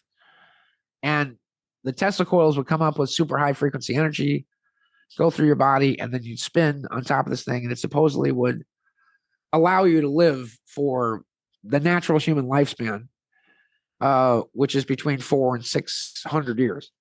And if you're in a golden age, the average galactic human lifespan is 1,000 years, apparently. Mm-hmm. So, and there's no reason why we shouldn't live that long, with the exception of, you look at Genesis 6, and it says that God shall set the age of man at 80 or something, which means that they clamped off and released an aging virus into our DNA, which only allows us to live at max about 120 years or so. And this was after Yahweh had a conversation with the Nephilim, who complained, or the sons of God, the fallen sons of God, who complained about the fact that human beings lived so long that they made lousy slaves.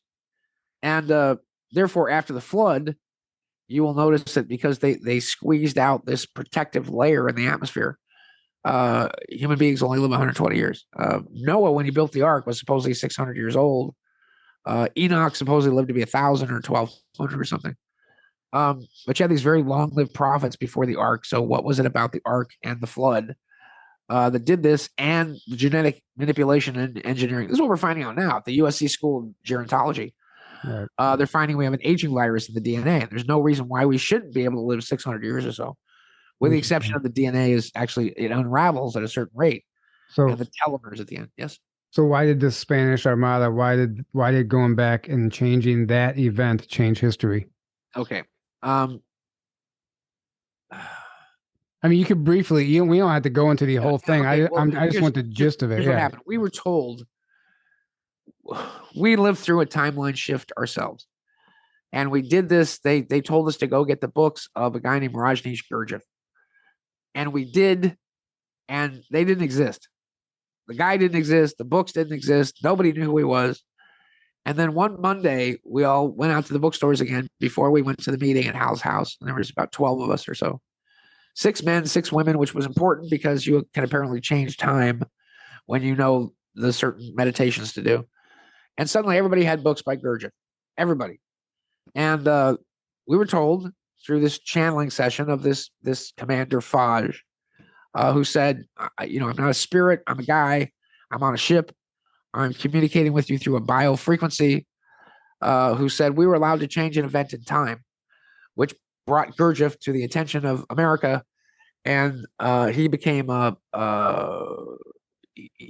major force in the metaphysical development. I mean, you could say Gurdjieff, Swami Yogananda, Aleister Crowley in a lot of ways, Madame Blavatsky, Alice Bailey, I think, who wrote the Course in Miracles. They had nefarious backgrounds as well. But we changed, they changed the timeline to allow Gurdjieff to now exist in our consciousness. So we said, have there been other timeline changes? And they hit us with this thing saying, yes, your planet had become a slave world, had become a prison. There was no way out. There were totalitarian regimes from end to end of the planet. There was no chance for you to ascend. There was no chance for you to develop. And there's no chance for you to evolve, because once these totalitarian regimes basically lucked into artificial intelligence, then the computers took over and, you were done. And that there are 48, I'm just telling you what they said now. Mm-hmm. I have no direct experience of this. I'm telling you what came through in the channel. That there are 48 developing worlds in this neck of the galaxy. And that we're all part of a grand man, if you will, that the universe itself was like a giant human. And that we were important because we were near the heart chakra of this giant man. And that unless we evolved, we were the slow kid in the class, but the entire class couldn't graduate together unless our evolution was done a certain way. So they claimed they went back and they changed one event in history, which stopped the complete totalitarianization of sorry. We get it. Slave system. Totalitarianization of the entire world of basically Spain, China, the Germans, everybody.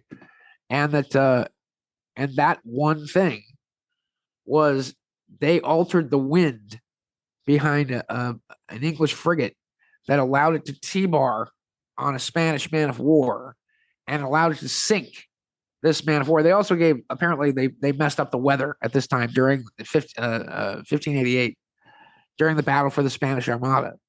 And this represented one of the greatest miracles in history, that you actually had the Spanish Armada. To give you an example, the Spanish Armada is like the U.S. Navy. And imagine the U.S. Navy being beaten by Mexico in the Gulf of Mexico, and having the U.S. Navy manage to sink, having the Mexican Navy sink every ship in the United States Navy. And you give an idea of what it was like at that time. Torquemada was on his way with Inquisition torture devices, with everything that you could think of, and everything that would have happened with the Inquisition throughout the rest of Europe. Burning people at the stake, hanging people, stretching witches, whatever else, was on its way to England. And they knew this. And so the fact that the Spanish fleet sank, now it's interesting because most of these Spanish sailors washed up on the shores of Ireland and intermated with the also Catholic Irish, which is where the Black Irish come from, interestingly enough. But that allowed the British to colonize Australia, to colonize Canada, the British and the French, by the way, colonize Canada, and eventually colonized the United States, which led to literature, led to Shakespeare, led to every freedom that we have today, or all the freedom of thought that you think of. You can trace back to that one key moment in history, which was impossible, which should never have happened. And they said that was the big shift that now is going to allow you. They also said we could fail in America. And if we fail in America, we would have to then start over. And this is one of the reasons why Brazil is so important and why the CIA and the Chinese are down there rigging elections and doing the things they're doing in Brazil. But there's more healing and more channeling and more spiritualization in Brazil and amongst the Brazilians than anywhere on the planet. And they said, we will start over with Brazil. And they said it'll take longer and be far more painful. And that's why we're so concerned with the victory in the United States. The ascension must occur, and we will help you now. And so this is now the alliance and the council and whatever it is you want to call it, the Arcturians, which, interesting enough, this symbol here, this is a crop circle, and it's the Arcturians that are actually doing the crop circles now. And this is kind of a cool medallion that they did. But the Arcturians are supposedly 10th dimensional energy beings, and they fly around in little ships that are like this big. But on the inside, they're like 10,000 miles across. It's like a TARDIS, and it's time and relative dimensions in space. And when we were out in the crop circles, these two little yellow lights would fly over the fields. They call them the amber gamblers, actually. And they'd fly over the fields once and fly over again, and poof, there was a crop circle. And this is happening like right in front of us. So that's why it was important. That's why that time shift was important, why they were given permission, and why they were allowed to do it. Wow. Aaron, did you want to? Did you have any questions for him, Aaron? I'm not really. I mean, I've so clearly silence. Well, that's I mean, that's huge because, you know, there's a lot of craziness. There's a lot of things look bad right now, and there's a lot of people that are kind of, they either have a very pessimistic doom and gloom mindset where they basically think it's inevitable that the Illuminati is going to win and the whole planet's going to get taken over, and which to me is ridiculous. It doesn't make any sense that would be allowed. Like, so that makes a lot of sense that these beings are now getting involved because the planet is important, and apparently human beings are important. It's the end of a cycle, by the way. And let me give you one other. And it's the end of a cycle, right? So it's like ascension time. It's like this is when stuff's happening, you know. And like you said, is a point I've made before, where we are karmic, or we're tied to these other beings that if we stay back, that holds them back as well. So it's not just like who cares about those humans? They're on their own, you know. They didn't act right. They didn't learn their lessons. Oops, too bad. And then we go. It's like, no, they're tied to us and the planet, and like we have to ascend for them to ascend. It's funny that you say that, because this guy that I made friends with when I was working on Strange Universe, who calls himself Adrian, he was a little Cuban guy, lived in Miami, and he was taking these amazing photos and I bought him a 35 millimeter camera. He was taking photos, film, just ships everywhere. I mean, you know, everywhere would appear to this guy. He and his girlfriend were riding on the ships. And I asked his girlfriend, why'd you stop going? Because she went 5 times. And she said, because all they ever did was watch people sleep, and that they would visibly float above the cities, and they would process the dream state, and they'd process the information coming into people's minds, and, you know, to see if they were ready to help, I guess. And he claims that he went to the Andromedan Council in the constellation, not the galaxy of Andromeda. And the Pleiadians had given up. The Pleiadians went, there's nothing we can do. Every time we try to help them, it doesn't work. Everybody we contact turns into a complete jerk. Billy Meyer being case in point. The Pleiadian contactees I've met there, you know, all I can tell you is the Pleiadians have rotten taste in people because they were all assholes. And they said, we give up. There's nothing we can do. They're too thick-headed. They're just stupid.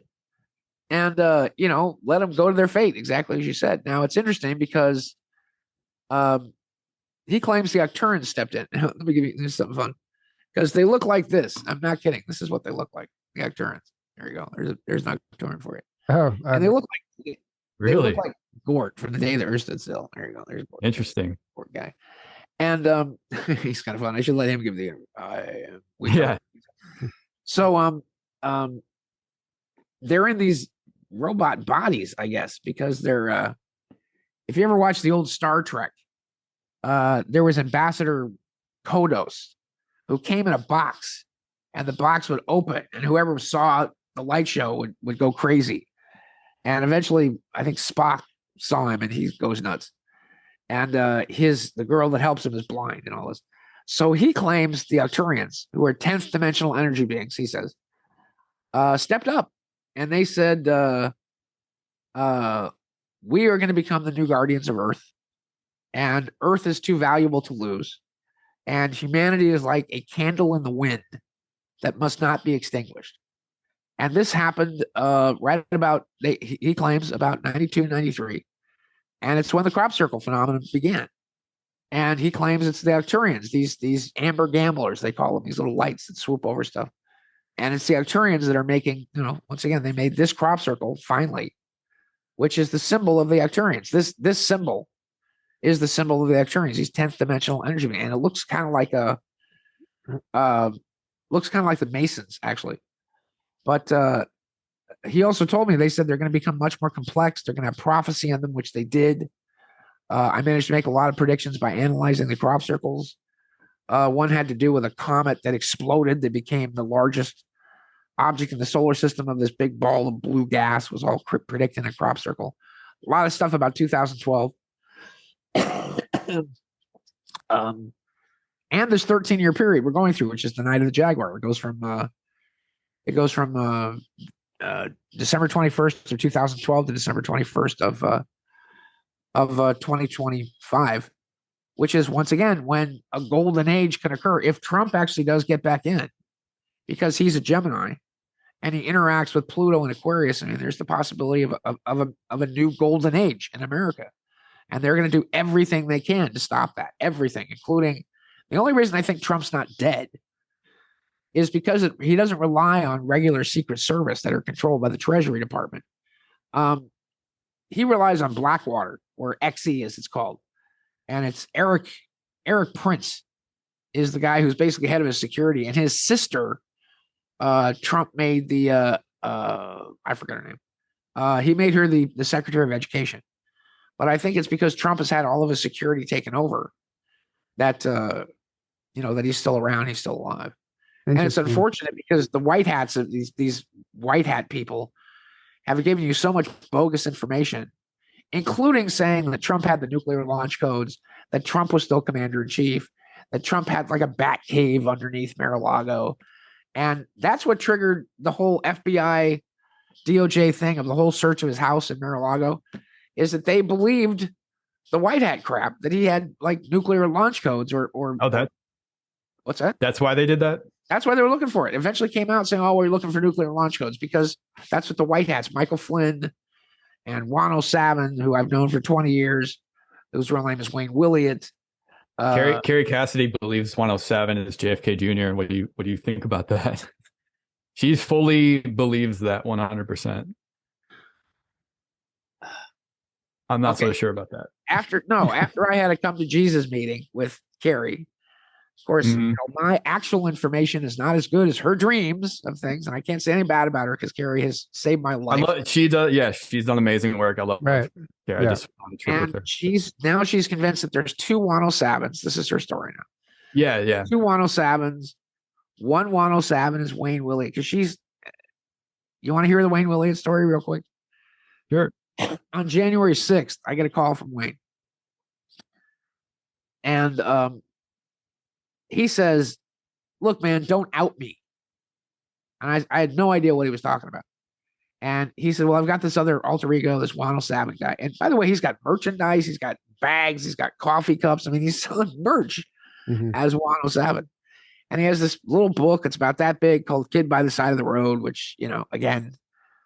And whether or not you believe me or not, I mean, I'm the one that started the rumor about JFK Jr. being alive. I don't know if you know this or not, but really, I did a hard copy investigation on the supposed plane crash of JFK Jr. I was on ABC television, mind you, because I was jumping up and down. They called me into ABC in downtown LA.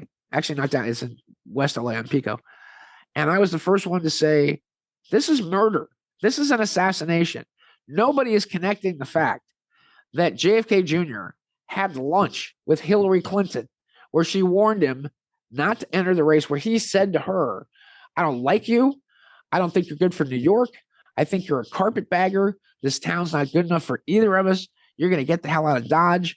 I'm going to take over my uncle's Senate seat. I'm going to use my money. And if he asks me, I'll run for vice president along with Donald Trump as Democrats in 2008. This is what he was telling Hillary at the time, which is how they knew that Trump was going to be a threat, because they kept asking JFK Jr., going to run for president? He says, if Donald Trump runs, I might be his vice president. This is his quote now. He walks out of this meeting, and I have the video footage of it, white as a sheet, scared to death. And he gets in his limo, and they say, what'd you and Hillary talk about? Nothing. No comment. Gets in his limo. Hillary comes out looking like the proverbial, bird that ate the canary, with this big grin on her face. And they say, what did you and JFK Jr. talk about? And she goes, well, I advised him not to enter public life. Well, that's what his mother told him, saying if he enters public life, he'll die. He's dead 12 hours later. 12 hours later. And I'm up on ABC News going, you people need to know that with the removal of JFK Jr., bad things are going to happen. This changes the timeline of everything. This basically clears the way for Hillary Clinton's political aspirations to be president of the United States and to be senator of New York and president of the United States. And why nobody's looking into her when she had lunch with this guy 12 hours ago, and now he's dead. So in the course of the investigation, having some hard copy sources, I contacted an FAA guy. And this FAA guy had given us video of TWA Flight 800 from the tower in LaGuardia, which showed beyond a shadow of a doubt that this was a missile, some kind of military missile fired from a submarine that shot through TWA Flight 800, killed about 300 people, and was being covered up by the military. So we said, can you get us the FAA footage or the audio tape of the last 15 minutes of JFK Jr.? Because the last thing you hear him say, and I heard it myself, he says, skies are clear. I can see the runway from here on approach. That's the last thing you hear. And he said, no. And I said, wait, you could get us a missile taking a public airliner out of the air? You can't get us this? He goes, nope, it's all classified. By who? By Bill Clinton. And I went, wow. And he says, by the way, you notice that the search was carried out not by everybody in Martha's Vineyard. Because if a plane goes down or a boat is missing, everybody gets on their boat. And they go out as a public service. And they interact with the Coast Guard. But everybody gets on a boat. Everybody gets in a plane. Everybody looks at this, except this. And there's a 25-mile cordon that's put up around the search area, enforced with guns by the U.S. Navy, by the way. And the only boat that's allowed to be out is Ted Kennedy and the Kennedy family just sailing around. And then they supposedly pick up the wreckage of JFK's plane, which, by the way, the plane they show in Newsweek magazine is not the plane he took off in. The plane they show is red, and the plane they took off with was white. And they pull him up on the USS Briscoe. They then claim to hand his body of the three people over to the USS Grasp.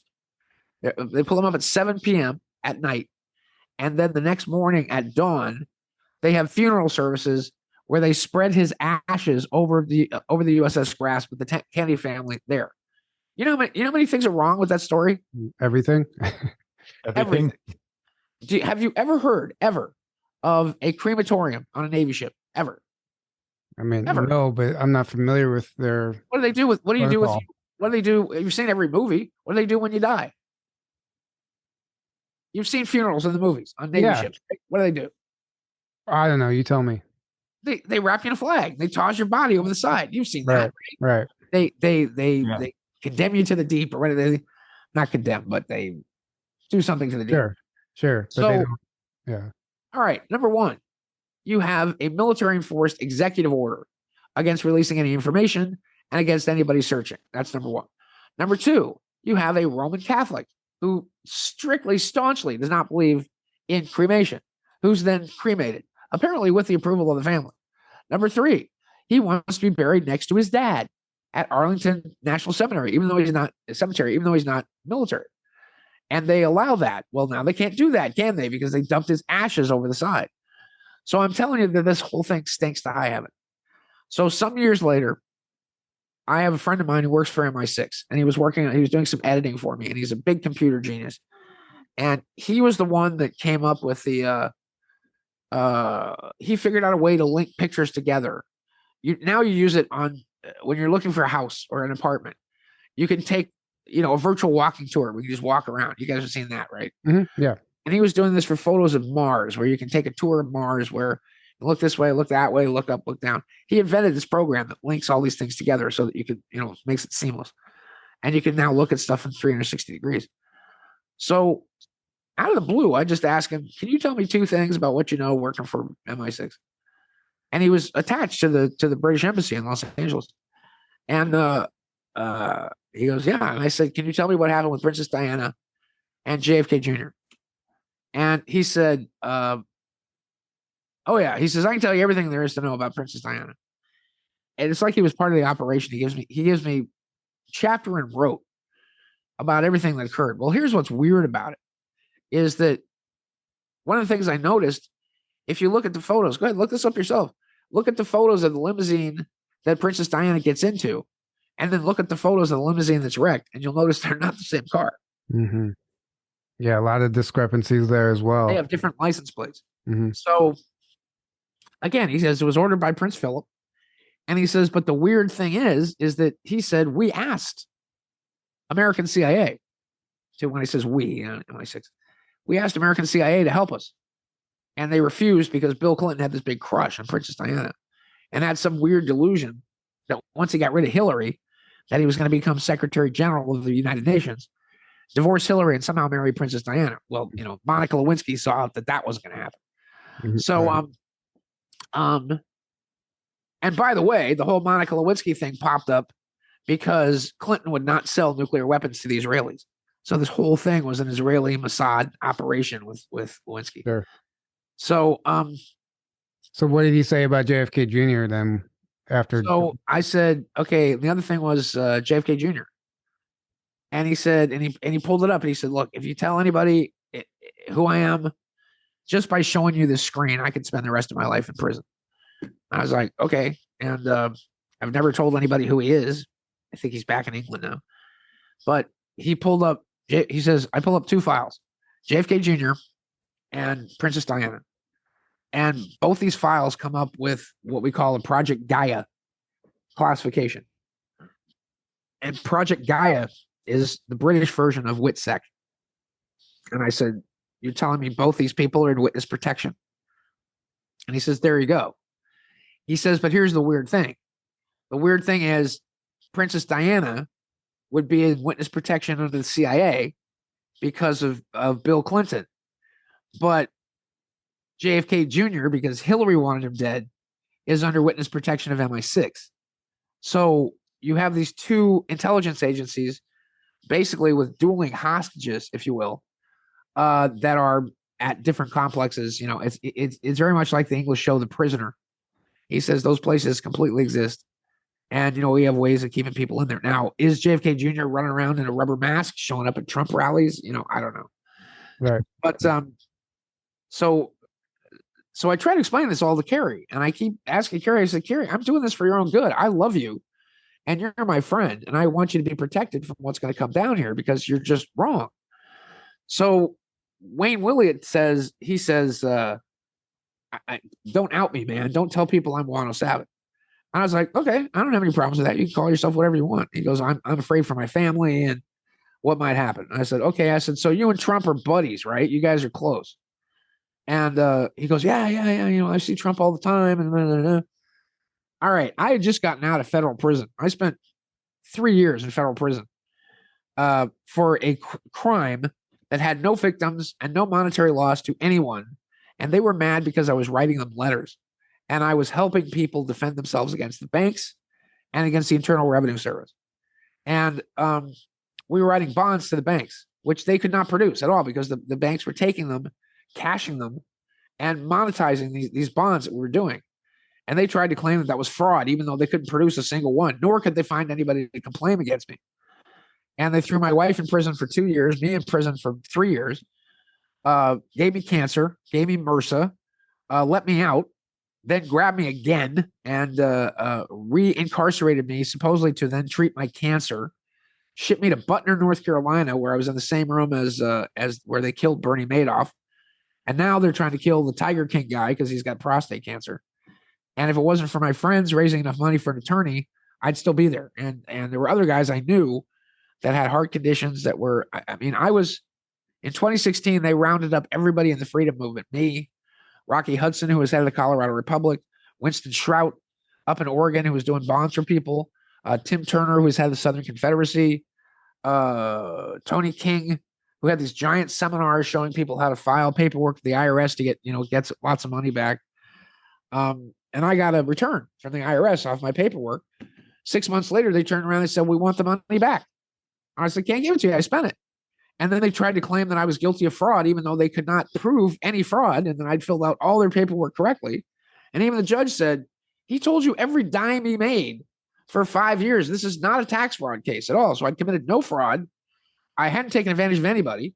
They put one woman up on the stand who claims that she was impersonating her husband, who is now dead.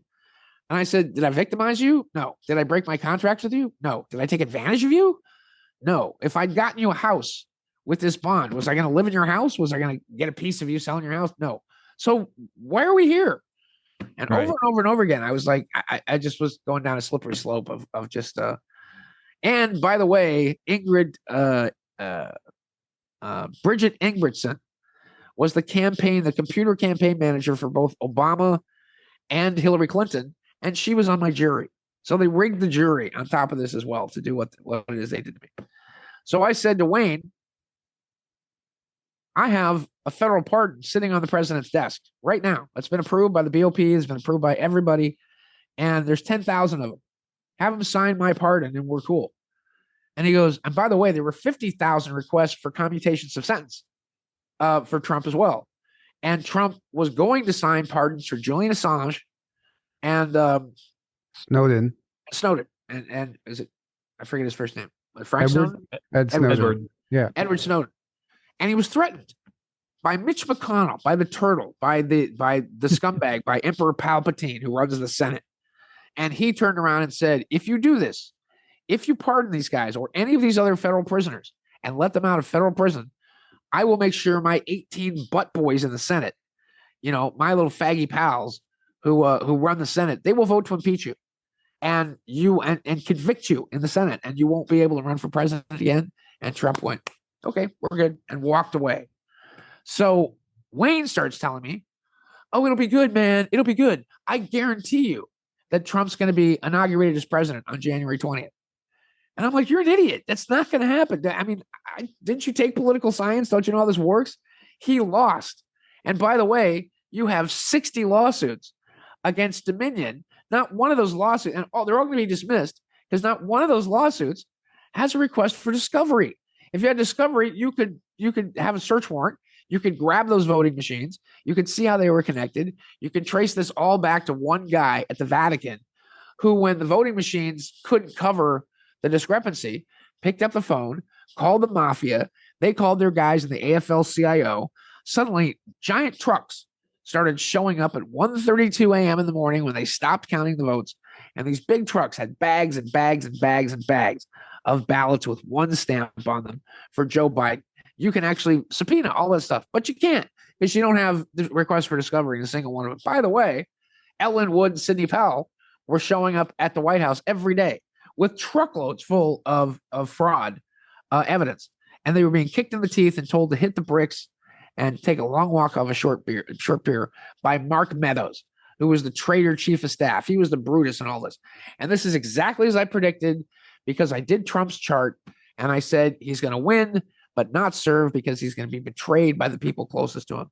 And that's what he did. He listened to Kissinger and he surrounded himself with Tillerson, with Mr. Mustache, John Bolton, and the worst of them all, which was his attorney general, the scumbag who did nothing but cover up for Waco, cover up for Iran-Contra, and cover up for the Bush family. So I was like, okay. And then again, I promised him I wouldn't tell anybody. So Kerry's calling me on the phone going, is 107 Wayne Willett? 107. I said, you didn't hear it from me. I swore not to say. Then Wayne started telling people that I was a black hat. Then he started taking shots at me. And I'm like, oh no, is this how you're gonna play? Oh no, Sean's a black hat. He's aligned with the black hats. He's against the white hat agenda. And I was like, okay, this is classic. Everyone I don't like is a black hat, and everyone I don't like is a controlled black opposition. Yeah, and over and over again, they started saying, okay, Trump's gonna be president. Oh, March 3rd now. Trump's gonna be president April 20th. Trump's gonna be president by July. Oh, by July 4th. He's gonna make his big announcement, and the white hats are gonna come in, and they're gonna have arrests, and people will be hanging from lampposts in DC, and they're all going to be rounded up at Guantanamo. You probably heard the story that Hillary was walking up the gallows steps at Guantanamo, and as they were putting the noose around her neck, she's saying, "You can't do this to me. I'm Hillary Clinton." And Trump said something like, "This is happening, bitch." Or, no, I haven't heard that. No, it's crazy. No, I haven't heard that. I didn't. So, I quit paying attention when they were throwing out all those dates and all that, and everything. Just it didn't feel right. But the guy in on it, the guy in on it was Michael Flynn, and Michael Flynn was the guy who Obama himself wanted to crucify and throw in prison because Flynn knew everything about the intelligence community, and then he was doing what he was doing. And the crazy part about this is that even and I still don't know what's going on with Biden. He took the oath like 40 minutes early. He hasn't been in the White House. Kamala still hasn't been in the vice presidential residence. He's on a bunch of sets. There's a bunch of green screen pretending he's in the White House. So that makes no sense to me either. So there's a bunch of pieces to the story that don't make any sense. And finally, when Willie had started saying I was a black hat, because here's what I said. I said, this is classic COINTELPRO. There's a TV series you guys should totally watch. It was on PBS, and it's called Riley Ace of Spies.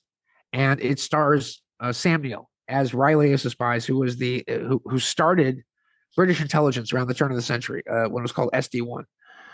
And when the Bolsheviks took over Russia, there was a group that was called the Trust. And the Trust sucked in Andrew Carnegie, it sucked in Henry Ford, it sucked in all the people that were funding the anti-communist movement to overthrow Stalin. I mean, they eventually wound up funding Hitler because they saw him as the only alternative to being able to defeat Stalin. And Sidney Riley was the only guy that said, this is set up by Stalin. This is Felix Dzerzhinsky. This is the head of the Cheka of what later became the KGB. This is all fake. It's all fake. And he risked his life because he went in, he met with these guys of the Trust. He then said, I want train stations blown up. I want phone stations blown up. And I want Joseph Stalin assassinated. And Joseph Stalin lost his mind, had him arrested.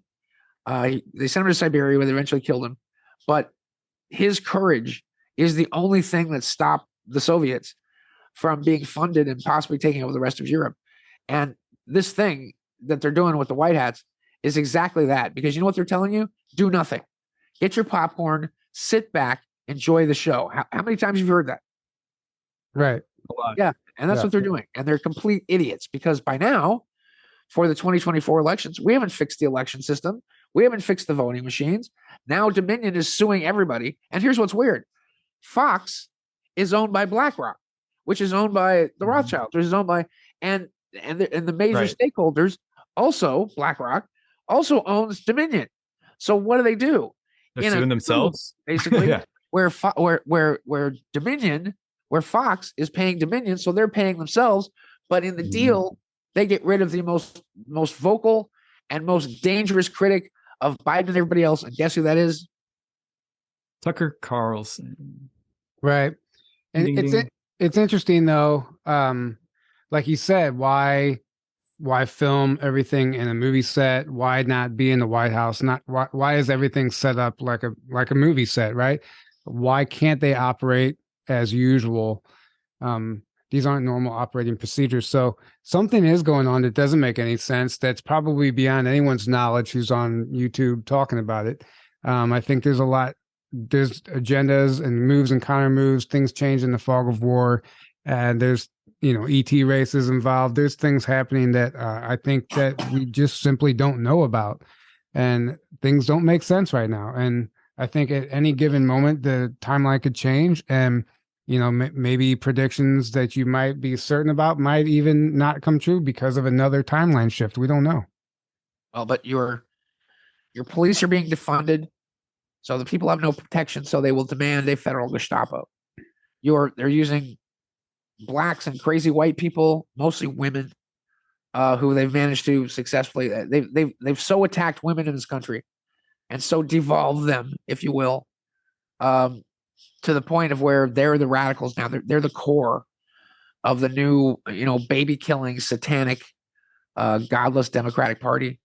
You're watching George Soros because he knows the linchpin, where he's funded all these district attorneys who are letting criminals get away with everything.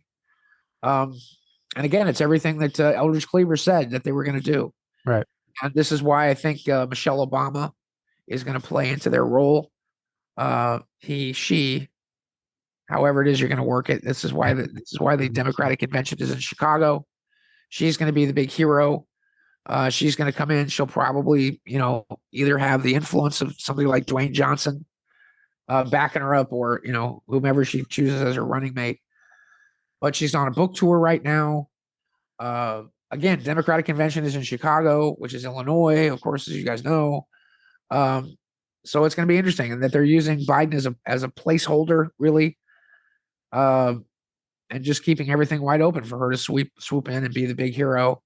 And then once again, you've got Obama, pulling the strings, doing whatever he does with, Mr. Charm. Mm-hmm. And it'll be interesting to see how. It was funny because Putin and Obama, the joke goes, Putin and Obama are on the phone, and Obama says, look, Vladimir, we need to have a man-to-man conversation. And Putin goes, really? Then put Michelle on the phone. Yeah, I love it.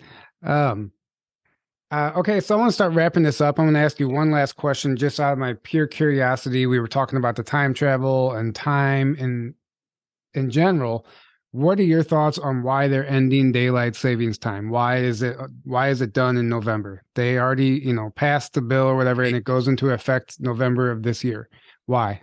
Do you I think they only passed it so that Eisenhower could have more light to play golf. I mean, that's it. And again, if you're living on a farm, the animals don't care what time it is. They need to be fed at the same time. I think it's a positive thing. I think the whole thing is an op. Me too. I think it's positive Totally. that it's changing back. I feel like there was a reason that they initiated it in the first place. That's just stupid. And by the way, it was George Bush Jr. Who changed time and actually put it back more. I think it used to be April, right? Or something, and then he right, put but it I don't. But you February or something. You really believe it was just George and Eisenhower, and it wasn't some nefarious agenda behind all that? Well, it once again, it confuses you. It messes with your sleep cycles. I mean, there's all kinds of everything it has is bad effects. So sure. And you have Ted Cruz to thank for this, by the way, because he's the one that championed the bill. That I think is nothing but positive to finally take us off this. Me too. It's interesting because the one place they did not have daylight savings was Arizona. And the reason for this is because when they were going to pass in Arizona, the Hopi elders, actually, and grandfather Thomas Panyaki was a good friend of mine, and they came to the legislature of Arizona, and they said only the white man would believe that you could cut off the top of a blanket and sew it on the bottom and make the blanket longer. Right. Yeah, that makes sense. Yes, so Arizona didn't do it because the Indians were true. The Navajo and the Hopi were like, no, that's great. It just makes the blanket longer, and it's stupid. It doesn't. Right. So, but I think it just whacks out people, and I think I see it as a positive thing because it's really a return to common sense.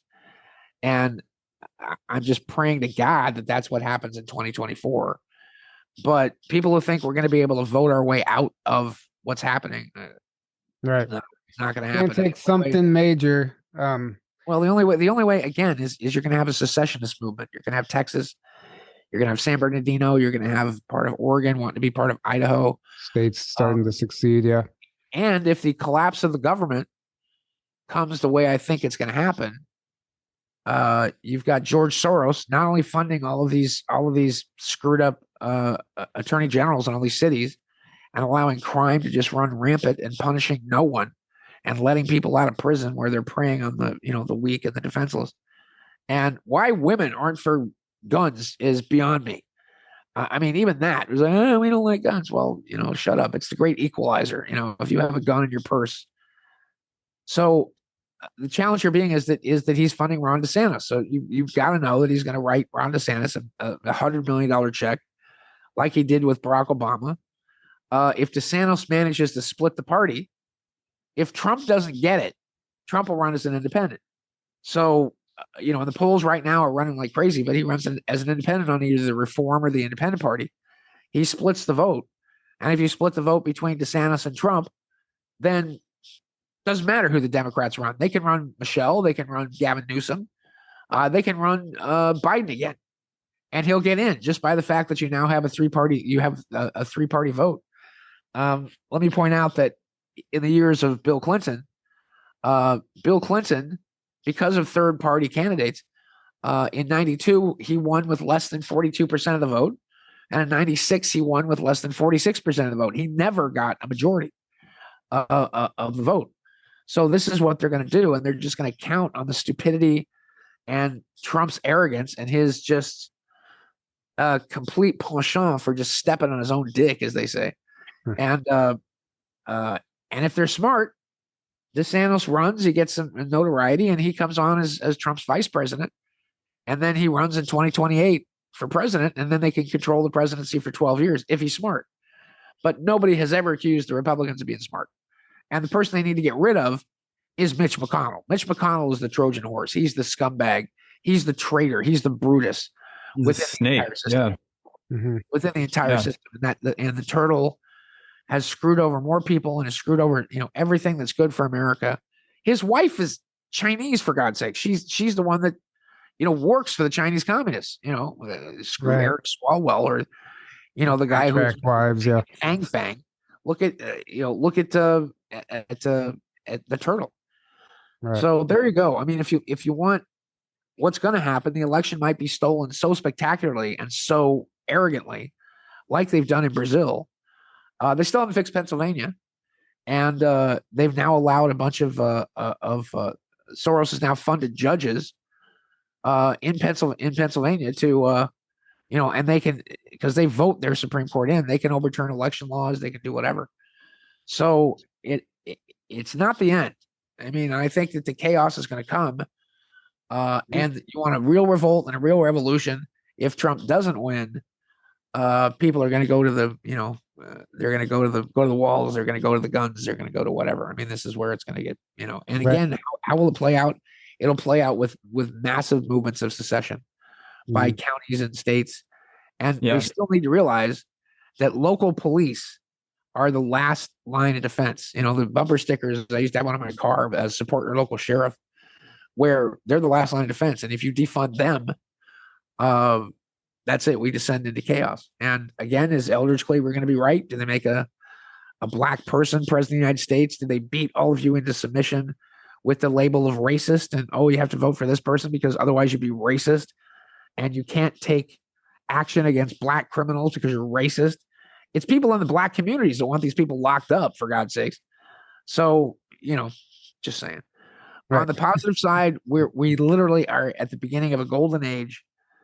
We literally are at the beginning of our minds coming together. We're going to, artificial intelligence is going to be a problem, but we're going to revolt against it. It's going to be called the Butlerian Jihad. You're still looking at the uniting of a grand caliphate of Islam, of all these Islamic nations all coming together against us. The end of the hegemony of the United States into the BRICS alliance. The end of the U.S. dollar, which is not going to be, or the Federal Reserve note, which is not going to be good for us. They're going to try to collapse the crypto markets to make it look like it's all a scam, so the federal government can come in and take it over and have their own cryptocurrency. And when that happens, and they can centrally control crypto, that's just all bad. So I'm sorry I don't have more good news for you, but we'll see what happens in 2024. Well, the good news is that it's the beginning, the dawn of the golden age, whatever it looks like. Yes. The chaos must ensue. I mean, we have to go through the dark times to come out, on the other side. So everything hidden is coming to light. It's coming to the surface. Right. The Maya had a motto for their civilization. You had the Greeks were know thyself. The Romans was to their own self be true. The motto of the great American civilization will be more is better. If I just had more of something, it'd be better. And the motto of the Mayans is all is one. life has purpose. God is love. That means all of us are connected together and with each other. If life has purpose, and that means that everything you do every day, if you wake up in the morning, you have some kind of purpose and fate.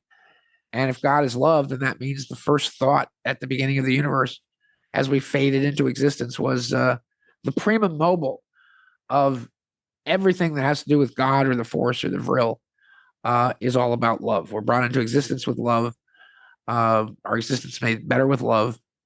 And if I could just get somebody to love me, I'd be a lot happier than that. Well, we love you. Thanks. We love you, and we thank you for everything that you're doing, and thank you for joining us. This was a lot of fun. I can't wait to release this. Wait, buy the books. Here's all the covers of the books. Here's the let me see. That's Sands of Time. Sands of Time sounds amazing. I really want to. Sands of Time Volume 1. This is where it starts. That's where the adventure begins. Sands of Time Volume 2, with the unified field theory on the front, is the continuation of that story. Sands of Time Volume 3, the Isomer Protocol, is about how we basically kick the aliens in the teeth and say, get off our planet, it's our place. Then you have this one, which is there's Time Runner, Act 1, which is how we use the Time Runner to do the things that we're doing. Time Runner, Act 2. There it is. Parabellum, which is kind of the beginning of the Sumerian War.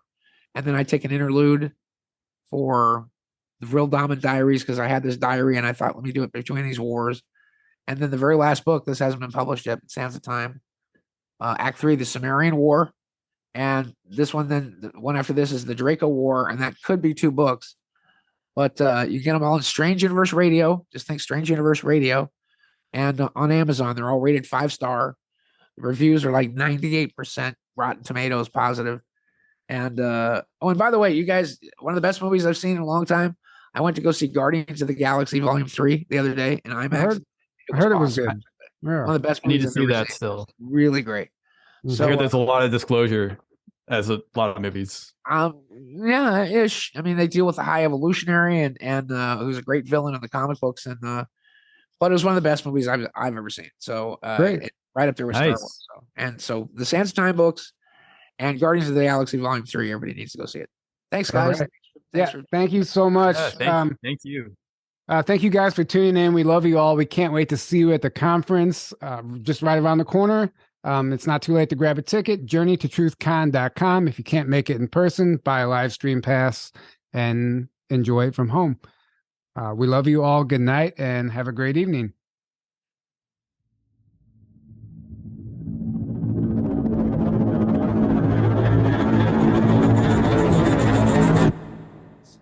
There was a CIA director named William Colby who in the 1980s said, we'll know our disinformation campaigns are successful when everything the American people believe is fake. When we realize how powerful we are when we set our intentions and we realize that we aren't just this, we are just these multi-dimensional light beings, and time is an illusion, and it's everything's a perception. Then you can go forward and backwards and embody it and just pop out and go and do this work. We can do amazing things when we set the right intentions to do it. And I said, this is us on this plane. That's what this is. We're going to the moon. And he said, this thing is a lot older than you think it is. And we've been going to the moon a long time. But I wrote on it, I knew that we went to the moon. And so I always knew there was a base on the moon from a young age. And our DNA is a complex recording system of the history of the entire universe, the history, of everything, that not just this timeline that we know, but multiple timelines of reality. There are a total of 9 different categories of planets in the universe. We people on Earth, we are living on a category 1 planet, like elementary school students. And the Theobans, they are living on a category 9 planet, like college professors. So they have been really guiding us throughout history. Teokum let us know that this facility under the Sandia Mountain is considered an information station for interstellar travelers coming to the planet. They tell us that their facility was retrofitted into the ancient tunnel system that already existed. And as far as the bending the space-time continuum, I've had something like that happen. And what seemed like about a 5-minute encounter has been 4.5 hours of missing time. And I was completely conscious. And when you're dealing with a type 3, type 4, type 5 civilizations that can work with the different coexisting timelines, all bets are off, man. You know, every time we have Bigfoot activity out there, we're having ETs and orbs and stuff like that. We have a lot of this stuff documented. As a matter of fact, I'm a member of 3 different teams, and I work with people from all over the country out in the field. And we actually have documented a portal, something that we consider to be a portal opening. And we sent 2 of our team members inside of it. And Really? It disappeared and then came back out. I would suggest that we take it one step further and say humanity has never known who we are. We've always been in the thought control matrix. And one step further, perhaps we could say that we're in a consciously controlled state of hypnosis. In other words, are the thought control matrix creators constantly bombarding us with frequencies that keep us from being telepathic, that keep us from remembering who we are? And the thought control matrix was set up, and we have never known our potential, our power, our beauty, our incredible connection. It makes no sense at all. There is no reason for it other than the programming that we've received for generations, because it's all about order. It's all about listen to your elders, listen to the teachers, listen to the adults, listen. And what that does is it dims the light of the child, and it makes them feel like they don't have a voice. And why that's designed that way by the dark side, and that's in the system, is so that they grow up and they just listen to, and they do what they're told, and they're good little boys and good little girls, and they lose their sense of self. They lose their north, their true north. Yeah. So many adults are walking around in this world, they don't know who they are. So the planet itself is now beginning to split. It's beginning to divide again into a higher vibrational Earth and a lower vibrational Earth. And the race of man is dividing with it. And we're becoming less and less aware of one another. And over time, what will happen, and I don't know how long this will be, one world will have all higher vibrational beings on it, and the other one will all be third dimensional beings, and we will not perceive each other anymore.